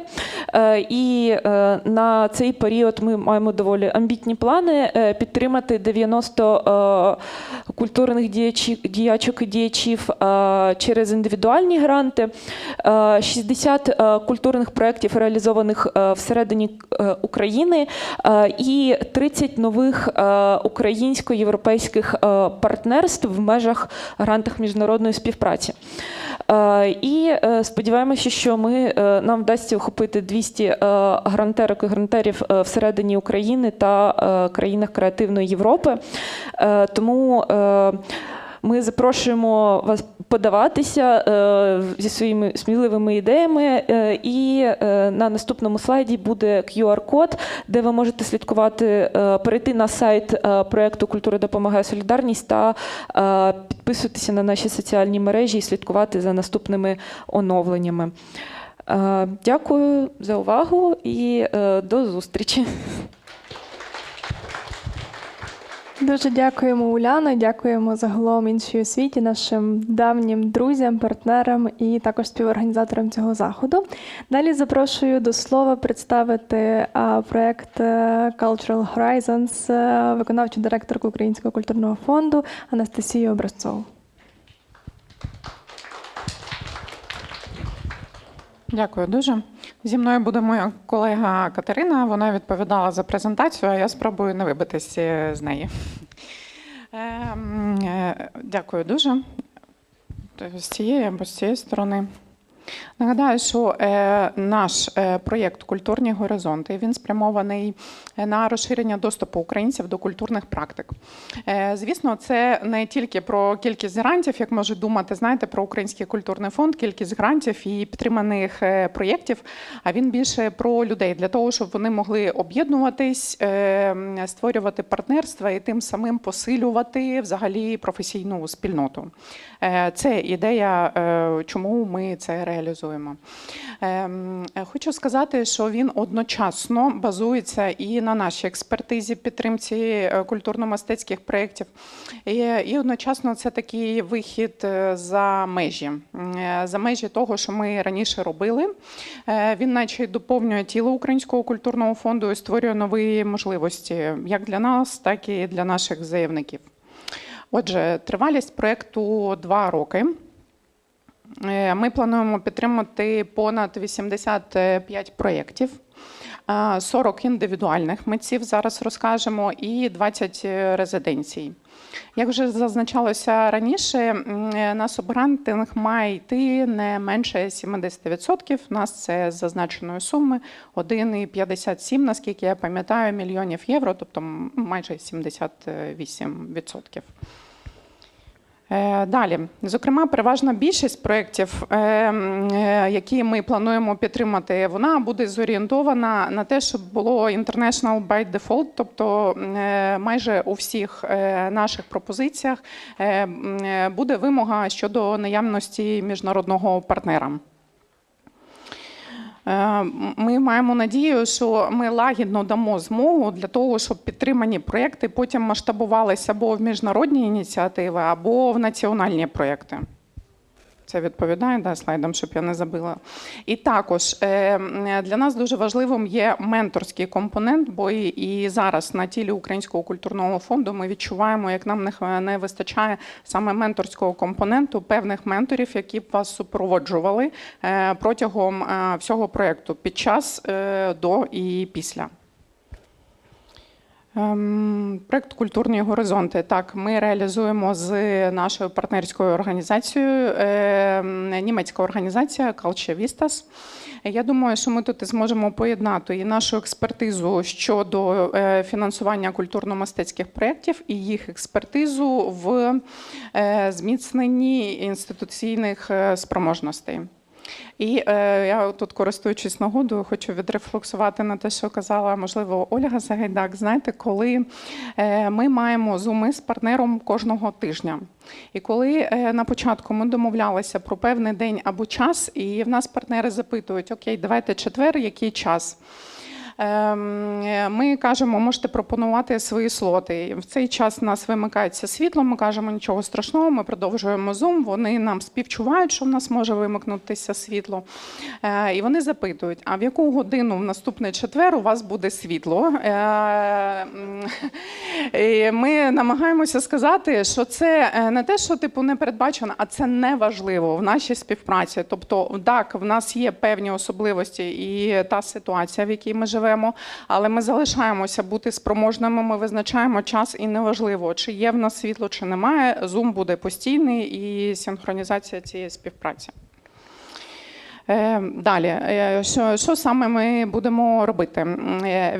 Український культурний фонд підтримує, реалізує 3 грантові програми для організацій і 1 для індивідуальних митців. Наш партнер реалізує 1 грантову програму для підтримки резиденцій на території Європи, але обов'язковою умовою є, щоб це було для українців і із включенням українців. Я казала вже про міжнародний компонент, і тоді почнемо, коли ми будемо стартувати. Щодо дедлайнів, я думаю, що ми тут синхронізуємося з усіма партнерами, щоб ви розуміли додаткову можливість, які дають наші спільні зусилля. Але стартувати ми будемо з червня місяця і відкриваючи наступного місяця по кожній грантовій програмі. Тобто червень, липень і серпень. В жовтні відкриються стипендії. Скажу, коротко спробую розказати особливості грантових програм зі стипендіями. Ви знайомі, тут можемо менше часу приділити.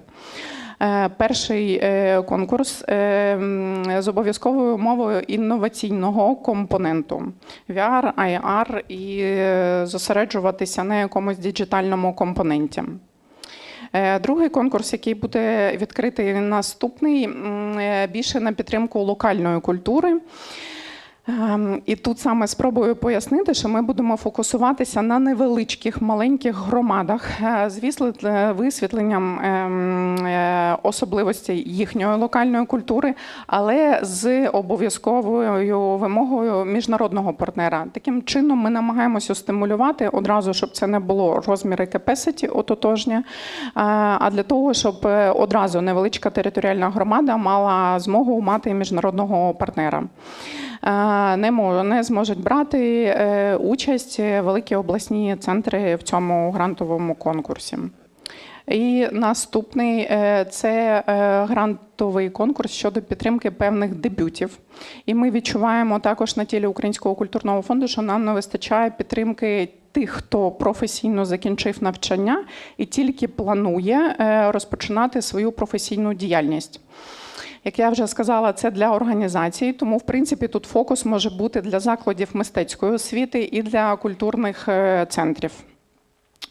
Стипендії наступний, який в жовтні почнеться, зараз я так, щоб не сплутати. Так, це також те, чого не вистачало в рамках підтримки останніх 4 років. Надання фінансової змоги взяти участь в певному заході за кордоном, сплатити членські внески, квитки, подорожі і готелі. Для того, щоб ви або посилили вже фізичну зустріч з партнером, якого маєте, або мали змогу його знайти. Звісно, ви знаєте, це буде плюсом і мінусом. Те, що багато з вас знає, конкурсні процедури Українського культурного фонду. Кожна програма буде супроводжуватися вебінарами і інформаційними заходами. І ми вже трішки казали по дедлайну, що ми також будемо починати з марта, але ми, можливо, не такі швидкі, як інші партнери, які вже мають досвід. Але вже в марті, наприкінці марта, в нас певна презентація також буде більш поглиблена проєкту. Ми плануємо оголосити вже добір менторів. Подаватися можуть представники як з України, так і з ЄС. Це більше буде на плечах нашого німецького партнера, саме прокачування спроможності тих, хто потім буде прокачувати і допомагати заявникам і грантоотримувачам під час реалізації проєктів. І закінчуємо ми. Так, ми бачимо, що наш проєкт відповідає стратегічним напрямам розвитку культури як в Україні, так і в ЄС. Ми розуміємо, що дещо ми зберігаємо певну сталість наших інструментів Українського культурного фонду, але одночасно розширюємо ці можливості, те, в чому ми вже давно відчували потребу щодо підтримки, і, можливо, ви нам кричали і дуже просили. Всередині можу сказати, що для нас, але це буде нашим викликом, маю надію, ви його не відчуєте. Так, в нас залишається бюджетний рік, і нами тут керує Бюджетний кодекс України, але це буде наш виклик, який ми долаємо і подолаємо. Ну і, звісно, ми були раді, як ми зазначаємо, що культура – то є мова, якою ми говоримо про нашу свободу, про нашу єдність і про наше майбутнє. І останній слайд. Так, ви подавайтесь на типові процедури Українського культурного фонду. Звертайте увагу на дедлайни, які будуть відкриватися протягом року. Ви можете забути про те, що зараз закінчиться 9-й грантовий сезон Українського культурного фонду. Для вас відкриються саме ці можливості. Слідкуйте, головне, за всім на нашому сайті і соціальних мережах. Дякую дуже.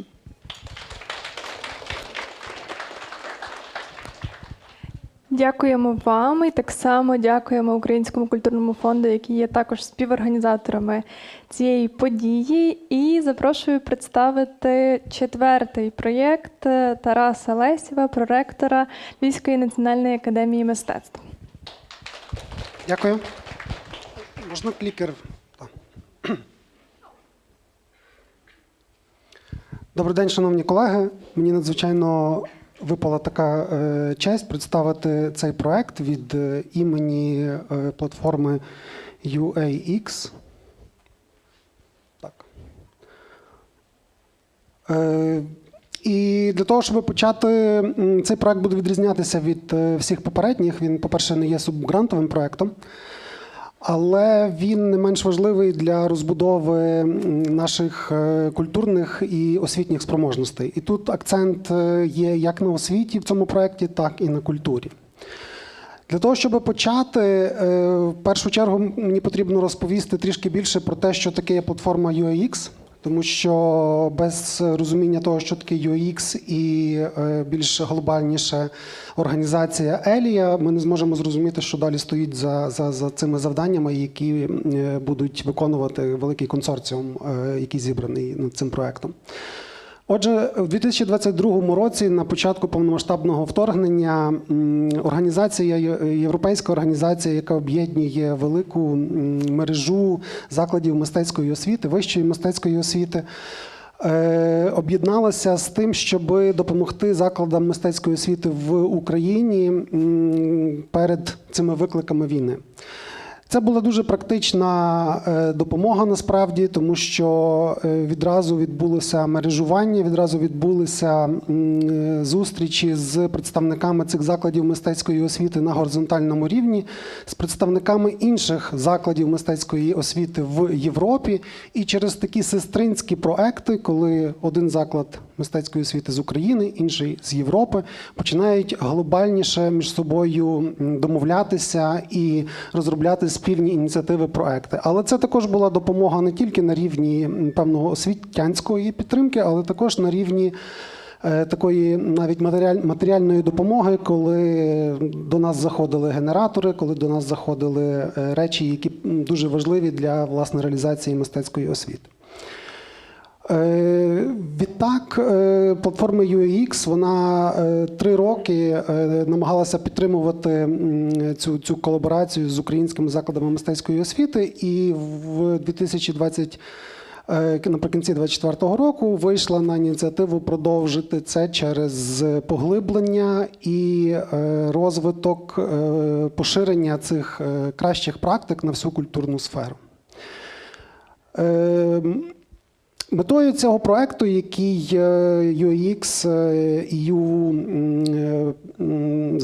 презентує, це є зміцнення власне культурного сектору через розбудову спроможностей, міжсекторальну колаборацію між українськими та європейськими культурними мережами.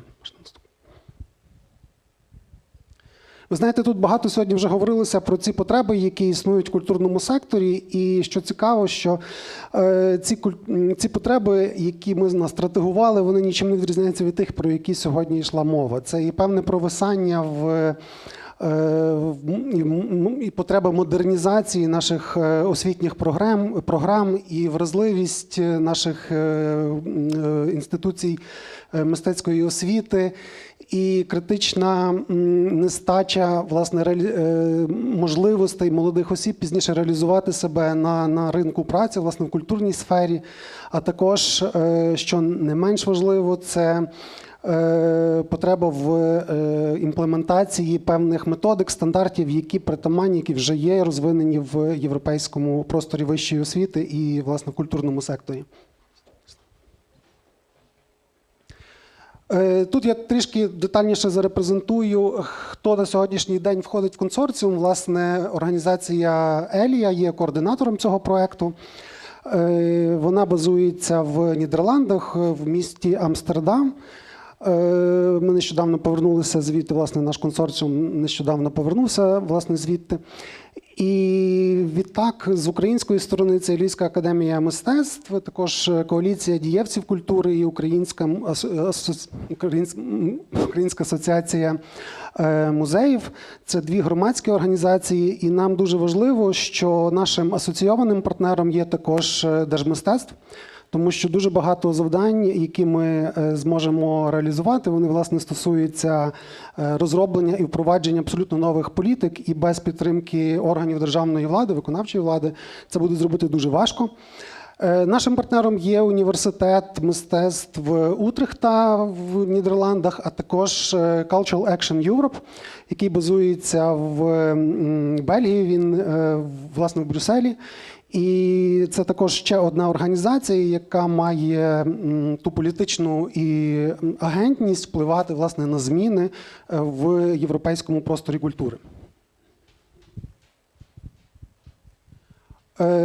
Тут, власне, зазначені ці і мета, власне, цього проекту, яка передбачає розбудову спроможностей в українській вищій освіті і в культурному секторі.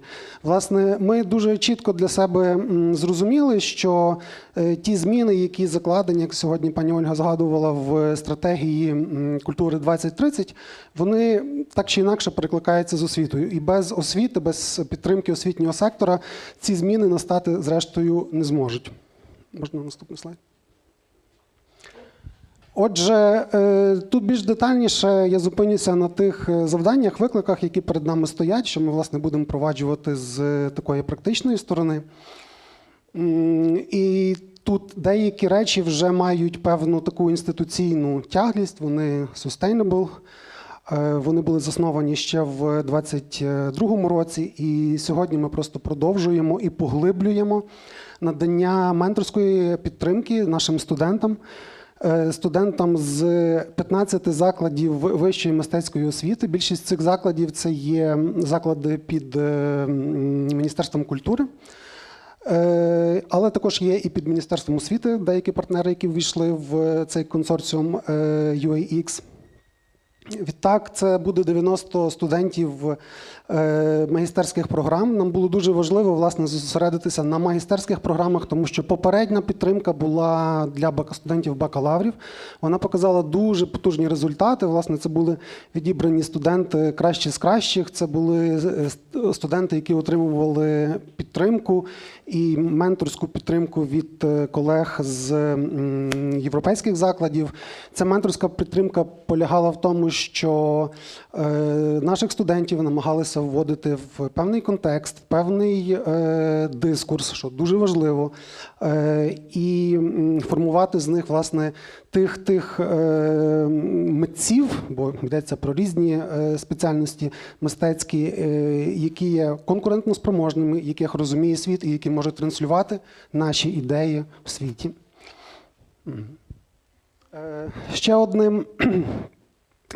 Ще одним проєктом, який буде розроблений в рамках цього гранту, це проєкт, який Львівська національна академія мистецтв заснувала в 2023 році і окремо прийняла стратегію, вона називається «Академія для ветеранів».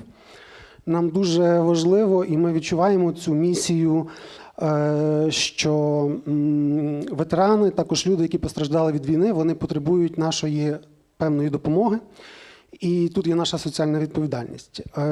Проект полягає в тому, що спільно з центром Unbroken, центром ментального здоров'я, платформи Unbroken, вона базується у Львові, наші викладачі, професіонали практики з різних мистецьких спеціалізацій, спільно з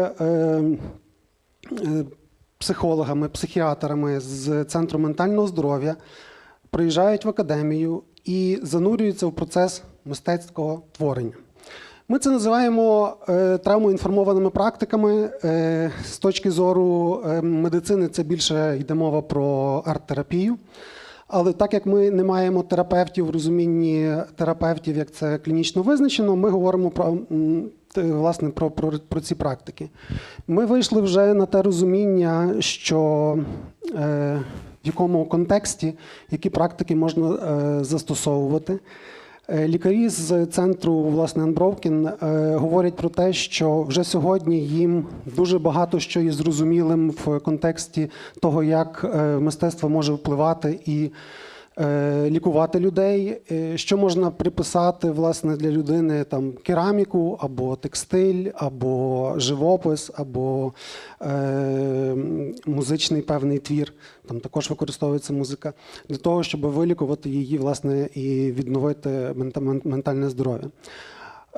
Це для нас абсолютно нове, але тут ми розуміємо, що в подальшому це буде репліковане в інших закладах мистецької освіти, які теж захочуть приєднатися до подібних ініціатив, бо потреба в цьому буде тільки наростати.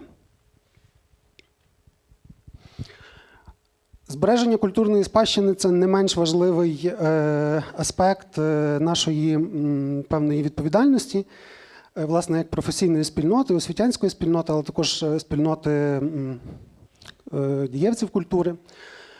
І тут ми маємо дуже практичні задачі. Першою задачею є це розробка професійних стандартів. Ми все більше хочемо говорити про мовою колег Європейського простору вищої освіти. Ми все більше хочемо говорити, що наші тренінги, наші онлайн-зустрічі чи будь-які освітні ініціативи повинні призводити до якогось певного результату. В Європі дуже часто і зараз популяризується принцип мікрокваліфікації, коли людина може впродовж життя назбирувати ці мікрокваліфікації, отримувати, змінювати свої кваліфікації. Йдеться про розвиток освіти дорослих, коли професіонали-практики, які вже мають певний досвід в певній галузі, зможуть через різні форми підвищення кваліфікації отримувати професійні або кваліфікації, або підтверджувати їх, або змінювати їх. Тут перед нами стоїть два стандарти, хоча амбіції в нас трішки більші, але принаймні тут записано поки що два. Йдеться про сектор музейний і музейних менеджерів, а також про реставраторів. Але реставраторів, не художників-реставраторів, я тут уточню, а реставраторів-ремісників. Культурна спадщина потребує зараз особливо реставраторів-ремісників, позаяк в нас вони якимось чином так вийшли з поля зору. І дуже багато архітектурних елементів, вони потребують не реставратора-архітектора, а вони потребують ремісника. Відремонтувати віконні рами 18-19 століття потребує реставратора-ремісника. Двері з 17 століття потребує реставратора-ремісника. Так само, як і ковані ворота, ковані балконні загорожі потребують реставратора-ремісника. І тут ми бачимо, власне, цю нагоду змінити освіту і змінити, власне, підходи до того, як ми можемо цих ремісників готувати і перепідготовлювати. І в тому випадку йдеться не про формальну освіту, коли це довго, коли це довготривалий процес, йдеться про освіту дорослих і про неформальну освіту. І професійні стандарти тут нам дуже є, власне, важливим дороговказом.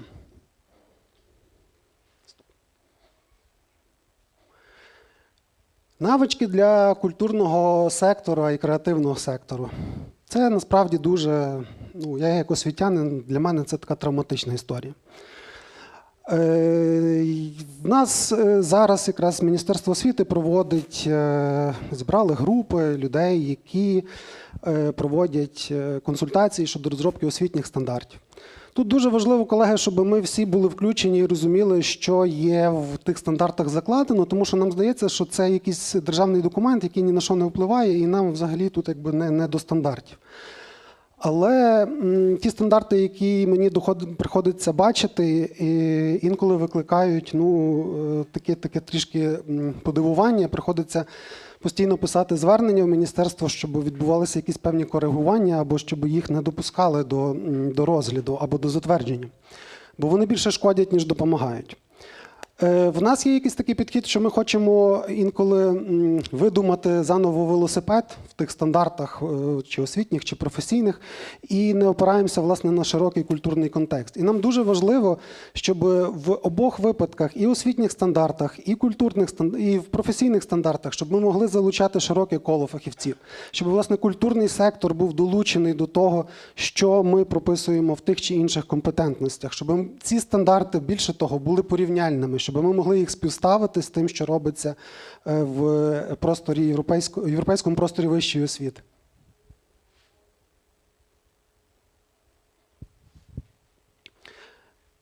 Другою важливою метою проекту UX EU є те, що це все ж таки мережування. В кожному випадку, коли я можу спостерігати від 22-го року, наскільки динамічною стала, власне, галузь мистецької освіти, наскільки багато корисного принесло те, що ми віднайшли можливість мережуватися з подібними партнерами за кордоном. Обличчя, власне, мистецької освіти змінюється, воно поступово, освіта, в принципі, змінюється поступово, але тут відбулася дуже інтенсивна динаміка, і вже не є для наших колег з закладів мистецької освіти їздити по цілій Європі, обмінюватися досвідом, відкривати Україну нашим колегам за кордону. Але також це дуже важливо для наших студентів, власне, ці конкретні мережування.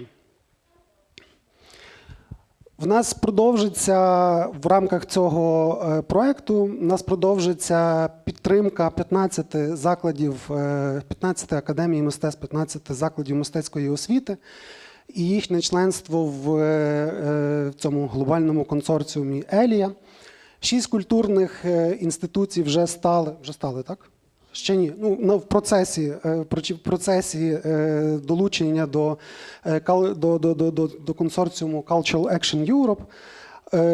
В межах цього проєкту буде також peer learning. Тут оце, власне, важливо, що рівний рівному і можливість, власне, доносити, не тільки вчитися в колег за кордону, але найважливіше доносити наш порядок денний їм. Так, то вже останній слайд, напевно. Так. В мене на цьому все. Дуже коротка, можливо, при кінці сумбурне закінчення. Мені презентацію дали буквально вчора Уляна Фурів, якщо вона мене чує. Власне, це координаторка нашого проєкту, яка зараз знаходиться в Нідерландах. Дякую.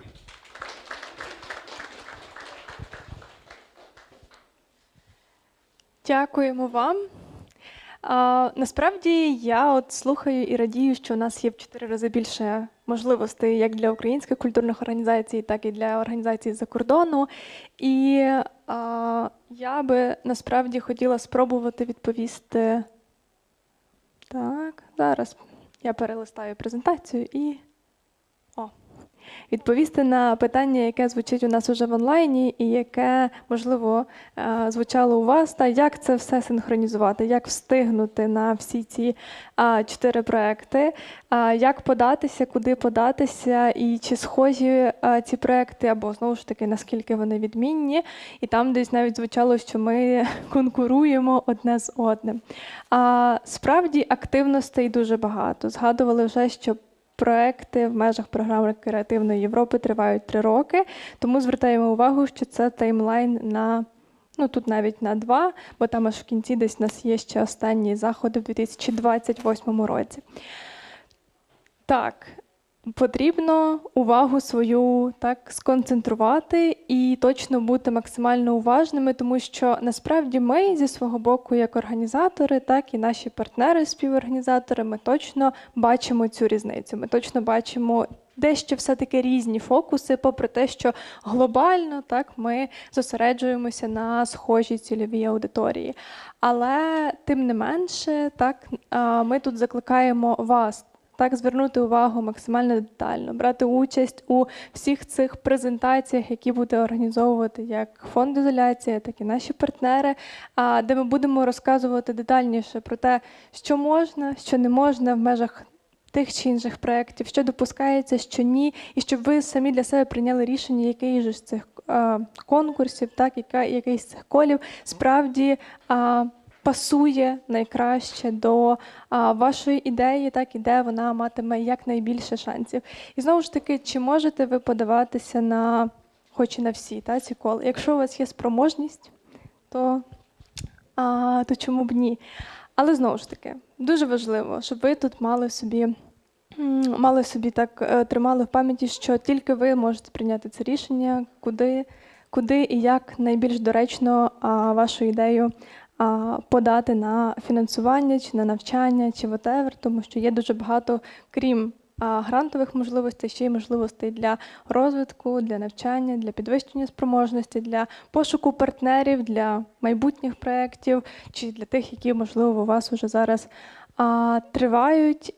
Тому, щоб не коментувати зараз цей величезний громісткий слайд, бо насправді на ньому є все те, що ви вже почули від колег, які презентували, ми надішлемо також всім учасникам, всім зареєстрованим презентації, та ви зможете ще собі тихенько, самостійно, наодинці чи з колегами переглянути. І так само закликаю не нехтувати тими QR-кодами, які колеги завбачливо додали в своїй презентації, і знайомитися з деталями, підписуватися на розсилки, бо там ви найшвидше зможете дізнатися всі новини.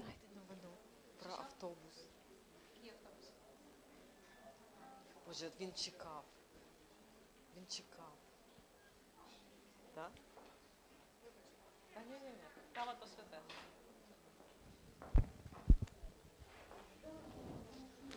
Супер, всі зібралися.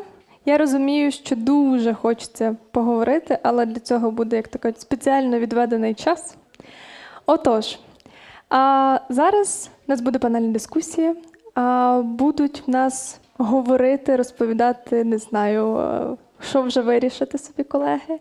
А вже знайомі обличчя і, можливо, менш знайомі. Пані Анастасія Образцова представляє Український культурний фонд, Оксана Саражевська-Кравченко ізоляцію представляє, Божена Пеленська іншу освіту і Мілена Чорна представляє Асоціацію українських музеїв. І модерувати цю дискусію буде всім, я думаю, відома Алевтина Кахідзе. Я, щоб довше нас всіх не затримувати, відразу передаю Алевтина вам слово. Вітаю всіх. Отож, перше запитання, розпочну з Мілени, і це запитання піде по колу. Що ми вкладаємо в поняття співпраці? Де проходить ця межа між допомогою і партнерством?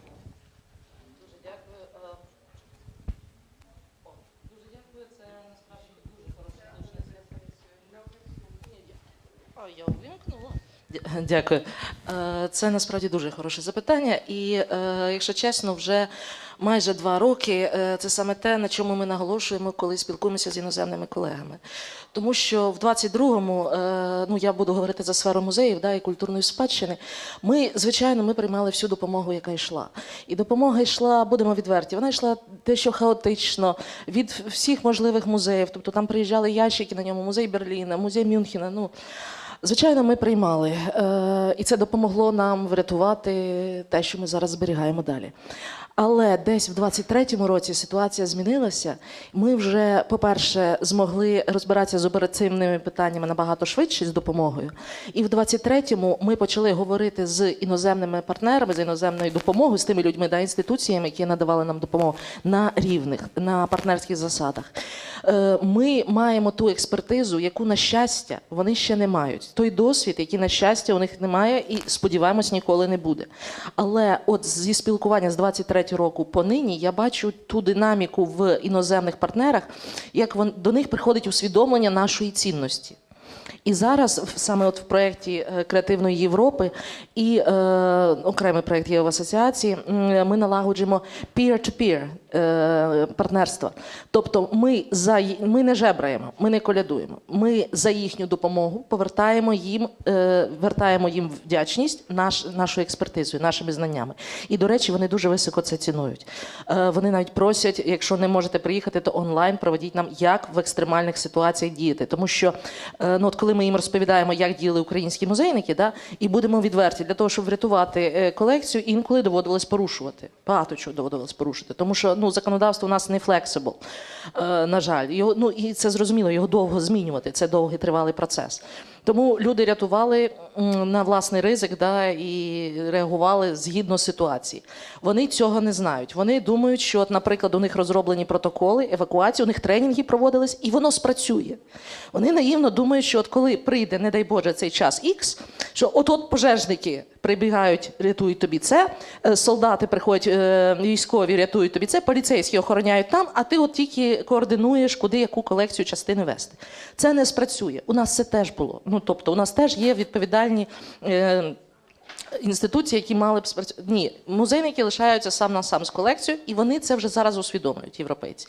Вони готуються. От, наприклад, Данія і Нідерланди, там, де от крайні наші партнерські стосунки, вони готуються повним ходом. І вони цінують нашу експертизу і просять про неї постійно. Тому, мені здається, партнерські у нас автоматично, якось органічно налагодились з 23-го року. Ми не є прохачами. Це абсолютно на, скажімо так, бартерних основах. Бажана. Я продовжу ту ж логіку. Проєкт, який я сьогодні організацію іншого світа, і проєкт, який ми реалізовуємо, Culture Helps, Solidarity, тут два, власне, ці поняття. Так, з одного боку, солідарність, яка все ж таки передбачає якусь паритетність, і також допомога. І, на мій погляд, в цих проєктах, які сьогодні були представлені, є і допомога, і солідарність.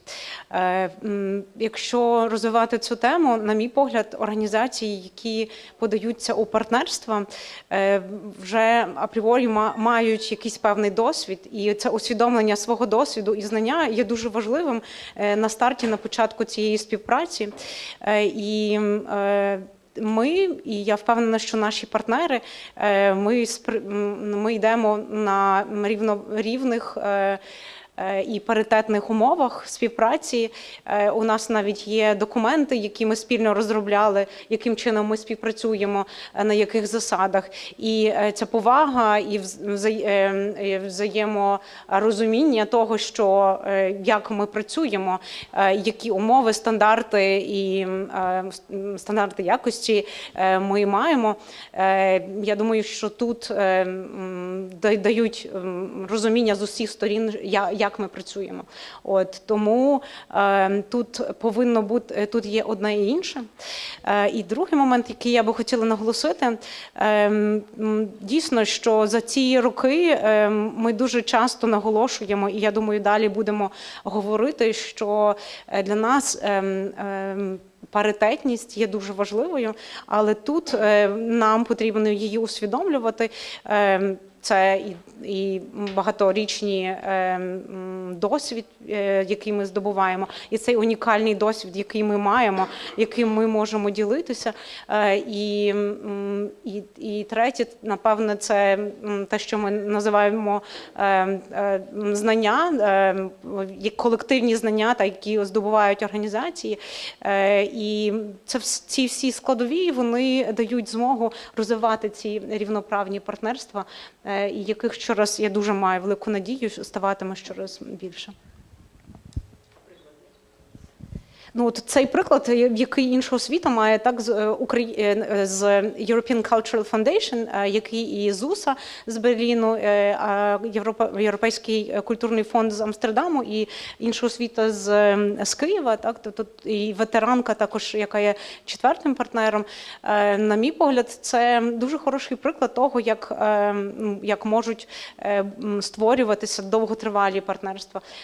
І European Cultural Foundation є однією з найвідоміших інституцій у цілому Європейському Союзі, і для нас, власне, це партнерство має велике значення. І я би навела це як один з прикладів. Перевіримо, наче працює. Я трішки зміню фокус для продовження, для того, щоб ми не дублювали один одну. Але в тему, коли це партнерство, а коли це допомога, для мене інколи є різні межі. І ось про це я б хотіла поговорити. Особливо я це бачу зараз у наших програмах, коли ми говоримо про менторство, навіть не про партнерство. Бо тут грань така є собі vice versa, я б така сказала. З одного боку, коли ми говоримо, наприклад, про організації, котрі тільки нароблюють свій досвід, звісно, тут більше буде про баланс не партнерства, можливо, а про допомогу, умовно кажучи, коли є різний коефіцієнт вкладеного і здобуденого. Хтось більше вклав досвіду, навичок. Це не про гроші навіть, а про те, скільки часу було командою однією із партнерів, наприклад, витрачено на імплементацію, розробку, підготовку. Інша команда це бере, здобуває. І це, з одного боку, допомога. І це період навчання. А потім проходить час, і воно повертається, цей здобуток, котрий в тебе вкладено, але це про проактивність також. Тобі не вкладуть те, що ти не хочеш прийняти. Тому для мене, і ось тут тепер я буду переходити у партнерство, для мене допомога – це, мабуть, перша стадія навіть і партнерства, а далі партнерство – це про активність. Я б її перевела в дію. Партнерство – це не як статика, воно є, підписали меморандум, договір про партнерство, і от воно є. Ні, не буде. Буде партнерство лише в тому випадку, навіть для освічених і досвідчених, з великим досвідом організацій, коли усі команди у партнерстві працюють проактивно. Без такої проактивності насправді нічого не буде, і я думаю, ви будете зі мною згодні. Дякую дуже. Я тоді спробую не дублювати, а якось внести розмаїття. Внесу першу за все розмаїття тим, що, наприклад, на відміну від усіх організацій моєї бюджетної установи, і я завжди партнерам кажу, співпраця з бюджетною установою – то найгірше, що могло з вами статися. Але з усіх бюджетних установ ми спробуємо бути найкращими. Я думаю, що співпраця – це точно, ми фонд апелюємо грошима, це не тільки поєднання грошима, а експертизами, ресурсами і нашими бажаннями. І також ми різних партнерів маємо, як український бізнес, міжнародні організації або військові об'єднання. Всі різні, можу довго розповідати, але точно має бути готовність розуміти партнера тим, яким він є. Не що ви від нього хочете і щоб отримували в кінці. І бути чесними на кожній стадії. Початку інформувати, що відбувається всередині, для того, щоб розуміння того процесу було. І навіть якщо є складності, не принципово. Але це дуже класний кайф, коли ти пройшов перший, наприклад, рік партнерства, і вже не треба, знаєте, як багато чого не треба проговорювати вже на наступний рік. І це величезна приємність, яка є вдячністю за витрачені зусилля, часи, всі ресурси, коли ця співпраця починалась. Дякую.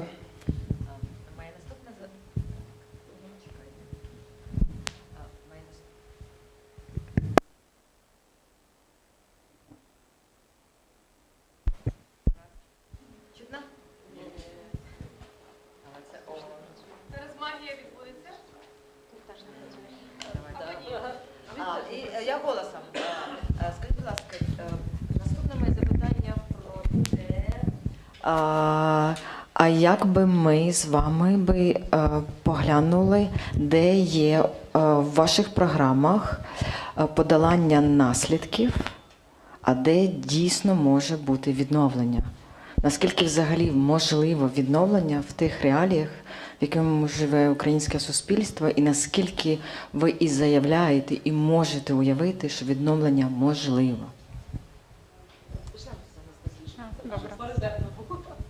Я закінчила, я почну. Це про нашу діяльність. Ви відновлення маєте на увазі не якісь там капітальне будівлю, а будь-якої співпраці. Про фонд, про структуру сказала. Дуже ригідна структура, дуже негнучка, але ми все робимо. Про відновлення Ви знаєте, що фонд позиціонується як державний інвестор розвитку культури і креативних індустрій. Інколи зараз, особливо в період повномасштабного вторгнення, можна ще й використовувати, може таке негарне слово, але як стабілізатор. Да? Ось, наприклад, коли стипендії раніше були для того, щоб виїхати за кордон і знайти партнера в період повномасштабного вторгнення, більше сфокусовані на тих, хто лишився в першу чергу. Звісно, всі інструменти потрібні. І так, у нас є дуже там велика регуляція в вигляді закону, постанов і ще чогось, але є внутрішні порядки, пріоритети, на що саме спрямовувати ресурси. І ми вважаємо дуже надважливо, бо коли запитують нашу цільову аудиторію, це всі, а якщо всі, то ніхто, ми знаємо, але все одно ми багато державних програм виконуємо. Я думаю, що тут сила саме в диверсифікації цих програм. Для дуже спроможних великі, і там велика частка співфінансування. Для тих, хто починає, можливо, його не потрібно, для сенситивних територій, наприклад, просто гарно підібрані формати і диверсифіковане програмування надання цієї підтримки. Ось так. Я не знаю, чи відповіла на запитання. Можете уточнити. Я би уточнила наступне. Якщо ви використовуєте слова стабілізатор, то відновлення як таке неможливо.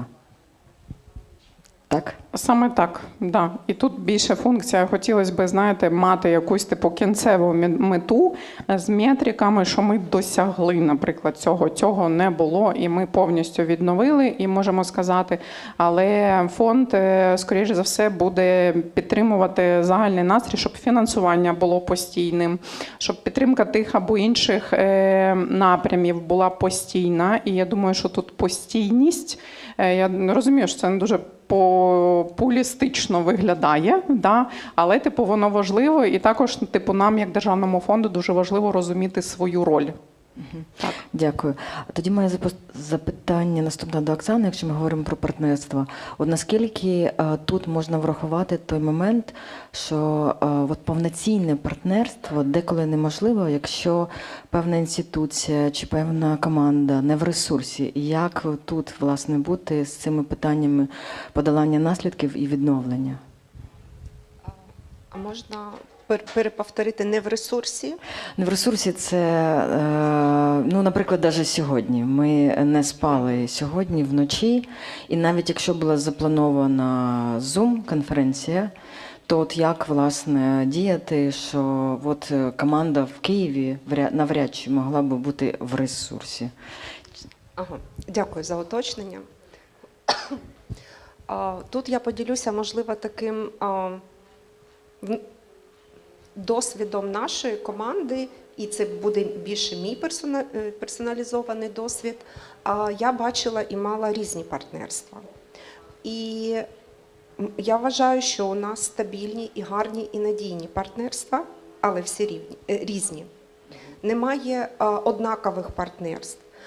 Бо я завжди на своїх виступах говорю, що навіть коли ми говоримо про партнерство, ми маємо не забувати, що ми працюємо навіть не організація з організацією, а людина з людиною.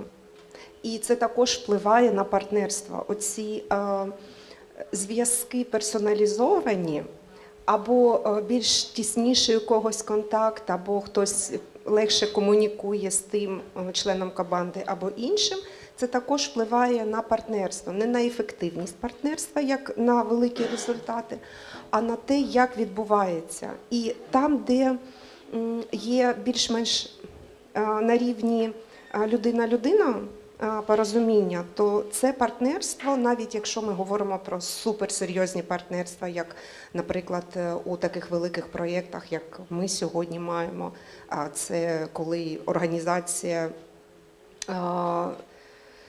веде гранти великі від програми Креативної Європи, навіть не середнього рівня, а вже великі. Це означає великий рівень відповідальності, документації, протоколів і всього прочого. Але тут ми переходимо на рівні людина-людина, і тоді у нас може бути, наприклад, сьогодні не ресурс. Да, має бути сьогодні зустріч, але ми також всі люди. І можна, в залежності від того, яка позиція, яка ситуація, яка зустріч, наприклад, можна з одним партнером вирішити і просто дуже там не то, що неформальній, а, скажімо так, в більш неособисті, наприклад, є канали комунікації різні, да? Є, наприклад, там через месенджери спеціальні партнерські, є там же, коли там офіційно всіх через мейли повідомляють, в залежності від того, що треба донести. І можна дуже швидко маякнути, все, зустріч буде перенесена на 2-3 години, можливо, на завтра на ранок. І це говорить там і про підтримку, і це такий більш рівень партнерства не формальний, а людяний. Тому різні партнерства можуть бути, і всі вони гарні, до речі. Немає якогось більш крутішого або гарнішого. Кожен має свої пріоритети. Інколи людяний буде мати свої підводні камені, бо трішки може розслабляти. Дякую. Дуже чудовий мікрофон. Моє запитання до Божени наступне. Як ви відчуваєте, чи є щось таке зараз в стосунках з західними партнерами, що ставлення вже до українців таке, що ми вже суперлюди, що ми все можемо, що ми забули вже нагадувати, що ми там поплакали, потім почали працювати, що ми навіть не нагадуємо, що таке блікаут, що може бути 70 годин без світла. Наскільки от є цей баланс, що ви могли би про нього розповісти? Чи це змінюється, чи ви відчуваєте, що потрібно десь щось таки донести, що ми теж, як Оксана каже, люди? Що ви скажете на це? Якщо можна, я трішки додам до попереднього питання і тоді повернуся до розмови про партнерство. І мені хотілося б повернутися до виступу Ольги Сайгайдак, яка говорила про те, що для нас найважливішим ресурсом це є люди. І, на мій погляд, з тих презентацій і те, що я знаю, всюди присутній цей людський вимір і підтримка, власне, людей. У нас в програмі є 14 раундів для індивідуальних грантів. І це підтримка, власне, допомога професіоналам в культурно-мистецькому секторі ментального, психічного здоров'я. Це кошти для того, щоб будь-хто з нас, з вас міг отримати чи поїхати відновитися, чи теж може бути поїздка кудись за кордон, відвідати музеї. Це теж спосіб відпочити і подібні історії.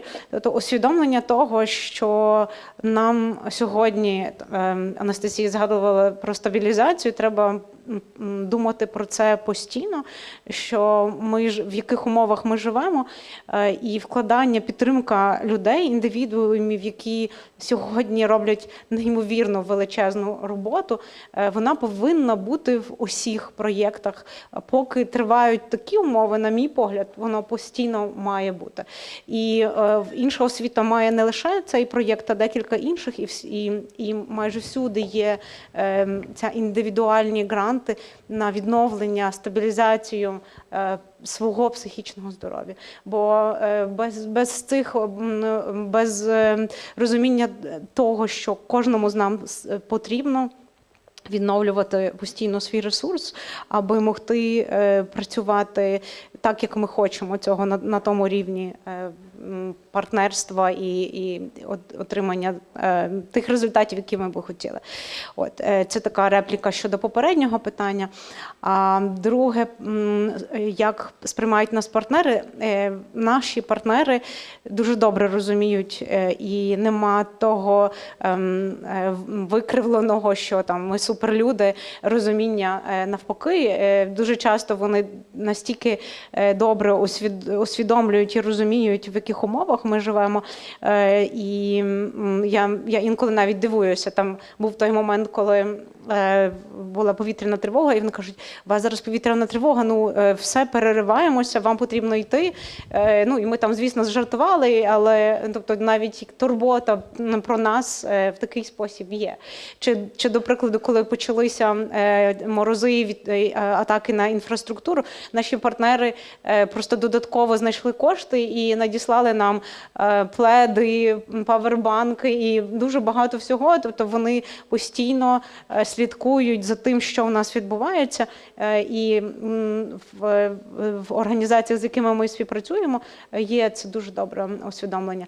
Втім, я мушу зазначити, що часто, будучи за кордоном і спілкуючись з різними людьми, на жаль, дійсно є таке дещо гіперболізоване сприйняття нас як суперлюдей, і ось ми часом самі підтримували цей наратив, так що, але він настільки, є з одного боку це захоплення, а з іншого вже відчувається, що важливо теж розповідати про нашу важливість, як би нам того не хотілося, бо говорити про свою важливість це дуже складно. Але я переконана, що це не як оправдання, чи якась виправдання, що ми там не зробили одного, другого, третього, а це речі просто якісь певні пояснення інколи, чи просто відверта розмова про обставини, умови, чи які виникають у нас щоразу. Тобто у партнерів встановлений застосунок повітряної тривоги? В партнерів ЗУС так, вони є. В тих, що в Амстердамі, не впевнена, чи є, але вони відслідковують, так. Вони чують наші. Бо вони були тут. Ладно, що б ви додали тут?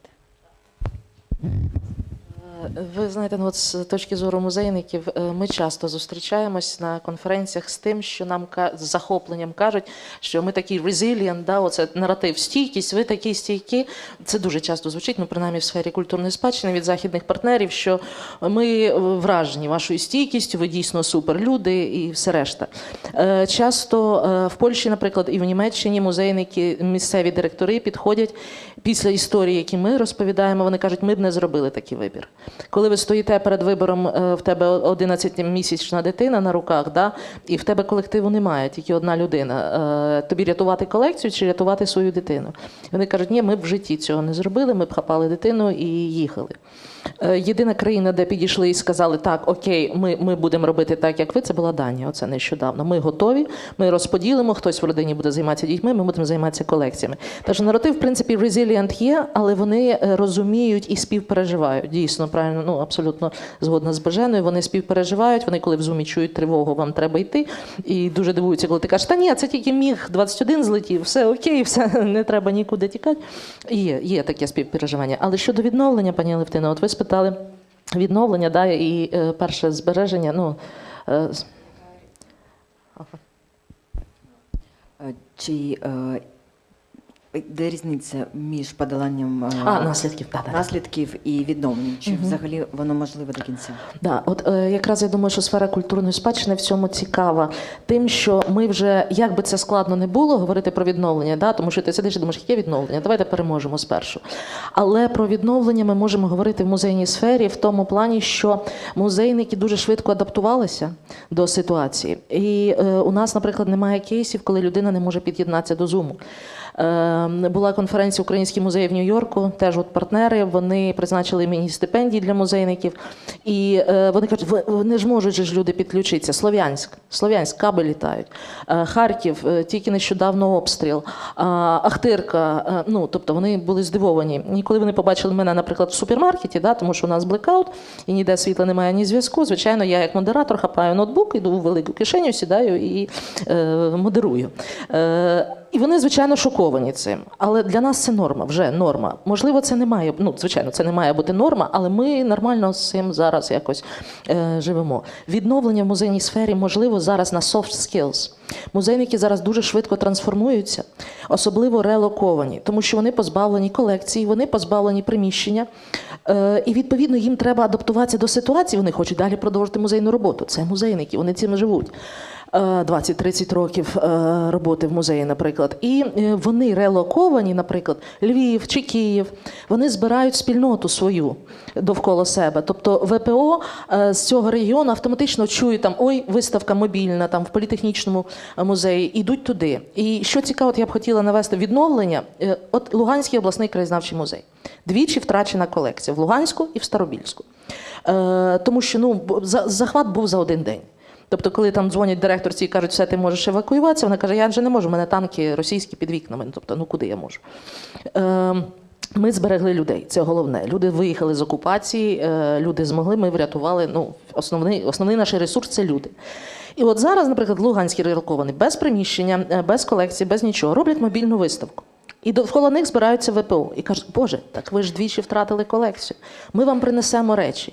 І починають родини внутрішньо переміщених осіб приносять свої родинні реліквії, важливі для них речі і передають офіційно в колекцію музею. Музей зараз формує 3-ю колекцію. Сподіваюсь, вони її не втратять ніколи.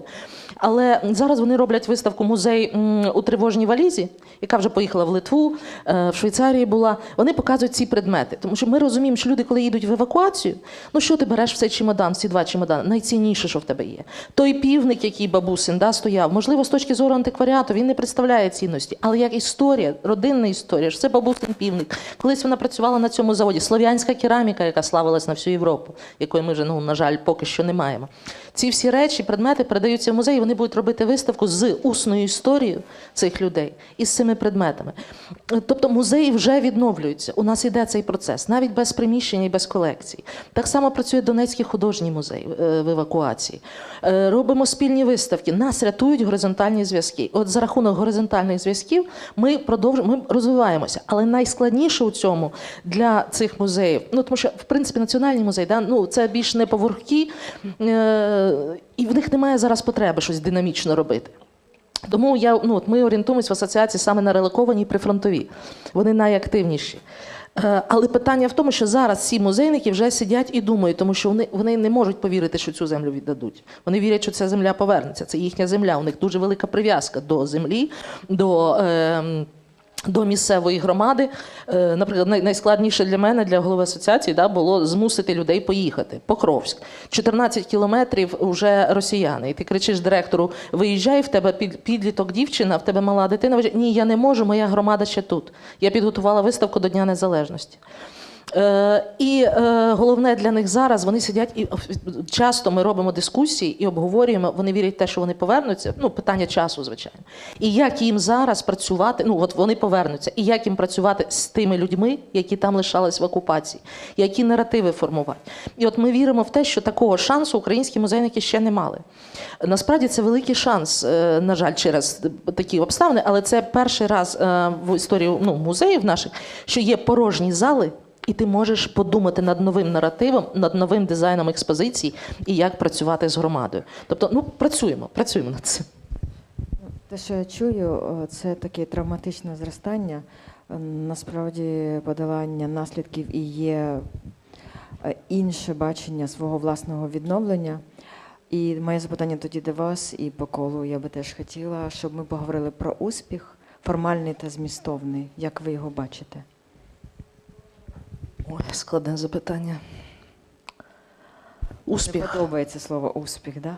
Тоді щось... Outcomes, результати, результативність, ефективність в цьому плані. Ми зараз навчилися суміщати оперативні завдання. Ми вже звикли, ми вже знаємо алгоритми дій. Вони продовжуються. Дуже хотілося б, щоб в 25-му ми не шукали пакувальні матеріали, щоб ми не шукали коробки, але продовжуються. Оперативні завдання продовжують вирішуватися, але ми вже знаємо, як це робити. І переходимо, у нас вже є, ми суміщаємо зі стратегічним рівнем. Час? Ага, час. Все, я дуже швидко. Тому, мені здається, успіх наш, успіх, безумовно, кількісний, якісний в тому, що ми зберегли людей. Це найцінніше, що у нас є. І ці люди продовжують за ці мізерні зарплати працювати абсолютно віддано. Один директор працює як зберігач, і як прибиральник, і все решта. Ми зберегли цих людей в Україні, вони продовжують вірити в свою справу, це головний якісний результат. Біля них громада – це другий якісний результат. Кількісний результат – зараз зростає кількість кількість виставок, міжнародних виставок і всередині країни саме мобільних, міжмузейних. У нас не було такої міжмузейної співпраці до повномасштабного вторгнення. А зараз один музей поїхав у Львів, тобто у нас є спільні виставки. Мені здається, що це можна вважати кількісним результатом. І, до речі, про грантові заявки, коли відкриваєш список, перелік, реєстр Українського культурного фонду, наприклад. Коли я прийшла в 2019 році, музейники, боже, це ж бюджетні установи, вони ж бояться подаватися, було чи 12, чи 15 заявок від музеїв. Станом на 24 рік, тоді, коли я відслідковувала, це вже було під 200. Тобто люди навчилися працювати, подавати заявки навіть без ГО. І проходили, і реалізовували проекти за підтримки УКФ. Це теж кількісний результат. Дякую.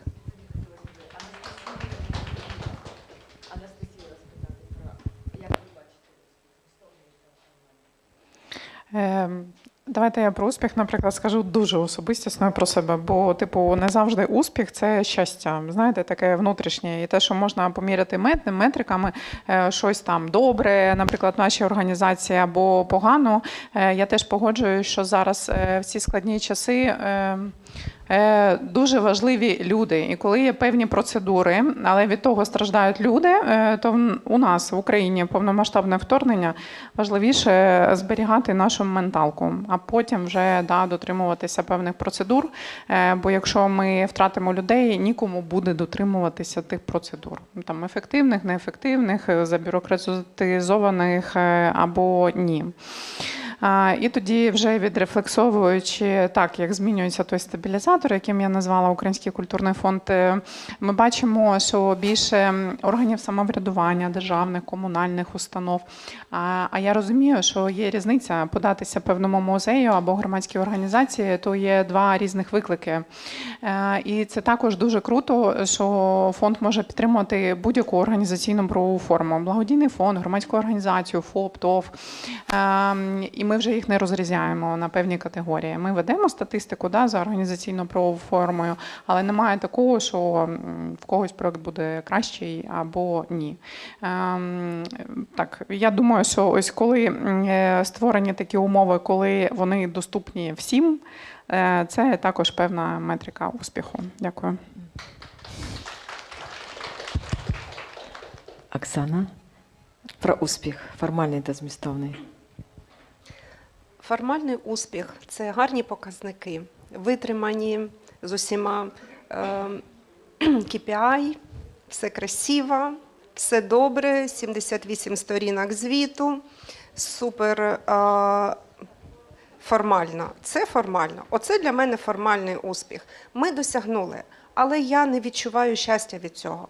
Чому? Тому що інколи буває, коли ти досягаєш вже цих результатів, в тебе не залишається ні сил, ні часу, нічого, ні бажання навіть насолодитися цим красивим результатом у цьому супергарному звіті. Але є інший успіх, котрий проявляється під час, коли навіть той звіт ще не сформований, він пишеться в кінці, а ми в процесі. Да?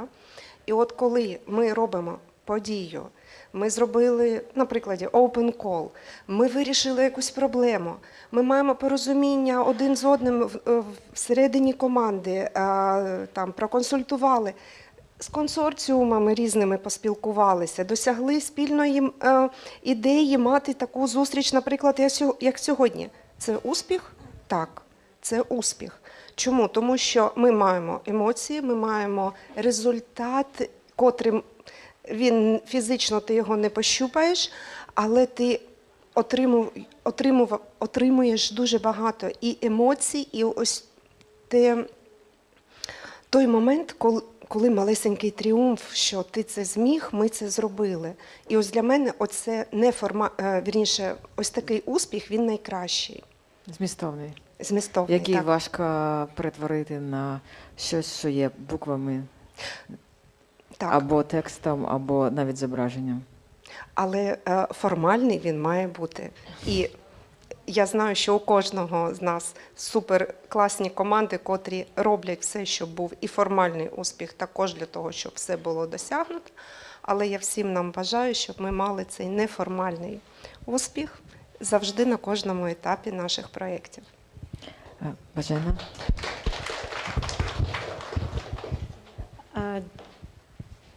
Мабуть, можна трішки повторити знову про ту ж саму тезу, яка вже сьогодні багато разів звучала. Дійсно, знову про людей та про те, наскільки важливо підтримувати, вкладати. Це, напевно, не в нашому проєкті це і прописаний теж як результат. Але тут є і дійсно формальні результати успіху. Це вони, мабуть, зазвичай кількісно вимірюються. Я трішки більше хотіла би теж наголосити на змісті, оскільки тут є декілька рівнів, напевно, того. Перше – це підтримка людей, щоб вони могли бути, могли залишатися, могли далі працювати як професійно. Це підтримка ментального здоров'я. Другий аспект – це можливість продовжувати працювати, створювати проєкти. І третій – це співпраця міжнародна з партнерами. У нас в нашому консорціумі є такий елемент, коли люди, які не мають партнерів, ми створюємо ще додаткову платформу, де вони можуть шукати і мати можливості обговорювати про свої пріоритети і шукати для подачі спільної на колабораційний грант. І, звісно, кожен етап має свої показники, які там вимірюються формально. Але для мене це, знову ж таки, те, що є вже цей шанс, це вже дуже багато. Те, яка кількість організацій подаються, мають цей запит. Я думаю, що це теж вже дуже важливий елемент того доброго результату. І крім усього згаданого, у нас в іншій освіті разом з партнерами є ось елемент тематичний.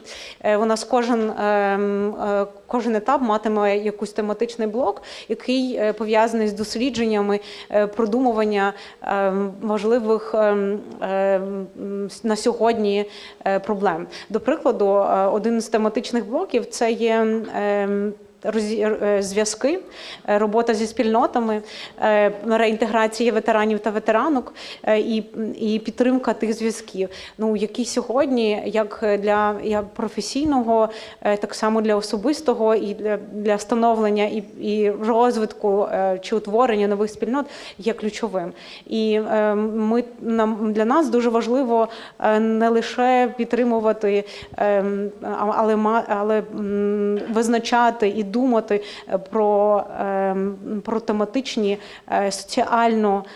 які виростають з соціальних потреб у суспільстві проєкти. І, на мій погляд, навіть спільне думання про це і також заохочення організацій розробляти проєкти, програми, які можуть в своїх спільнотах підтримувати ці зв'язки через інструменти мистецтва і культури, є далекоглядним і важливим. І останній елемент – це стратегічне мислення. На мій погляд, це дуже складно сьогодні в наших умовах думати стратегічно, але для нас сам проєкт по собі є важливим. Втім, ми дивимося трішки далі, і ми ставимо собі завдання, що ми би хотіли пройдений етап, коли ми слідкуватимемо за результатами, за темами, як відбувається ще розроблення певних політик.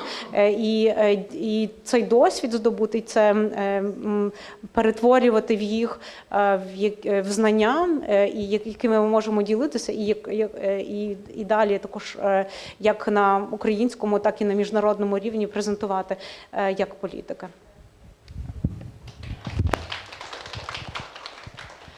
Дуже дякую всім. Надихаюча дискусія. Нас очікує обід. Будемо спілкуватися, бачитись. Це чи так? Так, все так, але одну ще буквально хвилиночку, і я вас відпущу. Знаю, що ви вже дуже голодні. суджу по собі насправді, але вірю, що ви також зі мною. Отож, для мене також коротенький підсумок із цієї розмови, із усього, що в нас було в першій половині дня, йдеться про середовище і про простір. Впевнена, що ви знаєте цю таку тонку межу між ними, і я дуже дякую всім, хто сьогодні наповнив і цей простір, і хто сьогодні наповнює також і ті ваші простори, які ви представляєте, ваші організації, і так само дякую всім, хто в онлайні, там не менш, я впевнена, наше середовище так зібралося. На цьому наша онлайн-трансляція завершується. Ми дякуємо всім, хто мав можливість сьогодні приєднатися, хто ще до нас приєднається.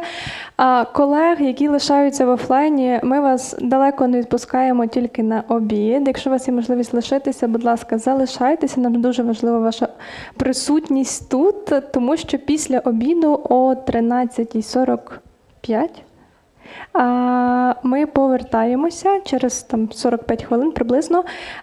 Чому? Бо в нас буде воркшоп, так, і ми будемо дуже вдячні, якщо максимальна кількість людей тут до нього долучиться. Тому поки ви вільні, пригощайтеся, всім смачного, і ми продовжимо трошки пізніше.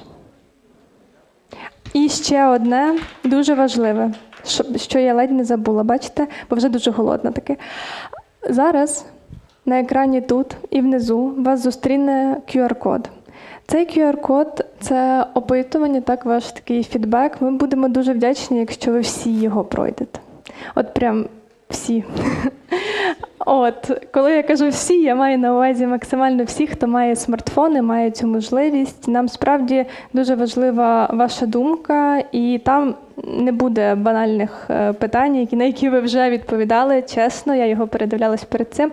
І це займе буквально 2-3 хвилинки. Тобто зараз, пізніше, після обіду, в ході обіду, там, де захочете, але дуже вас прошу це зробити. Все, тепер точно все. Смачного!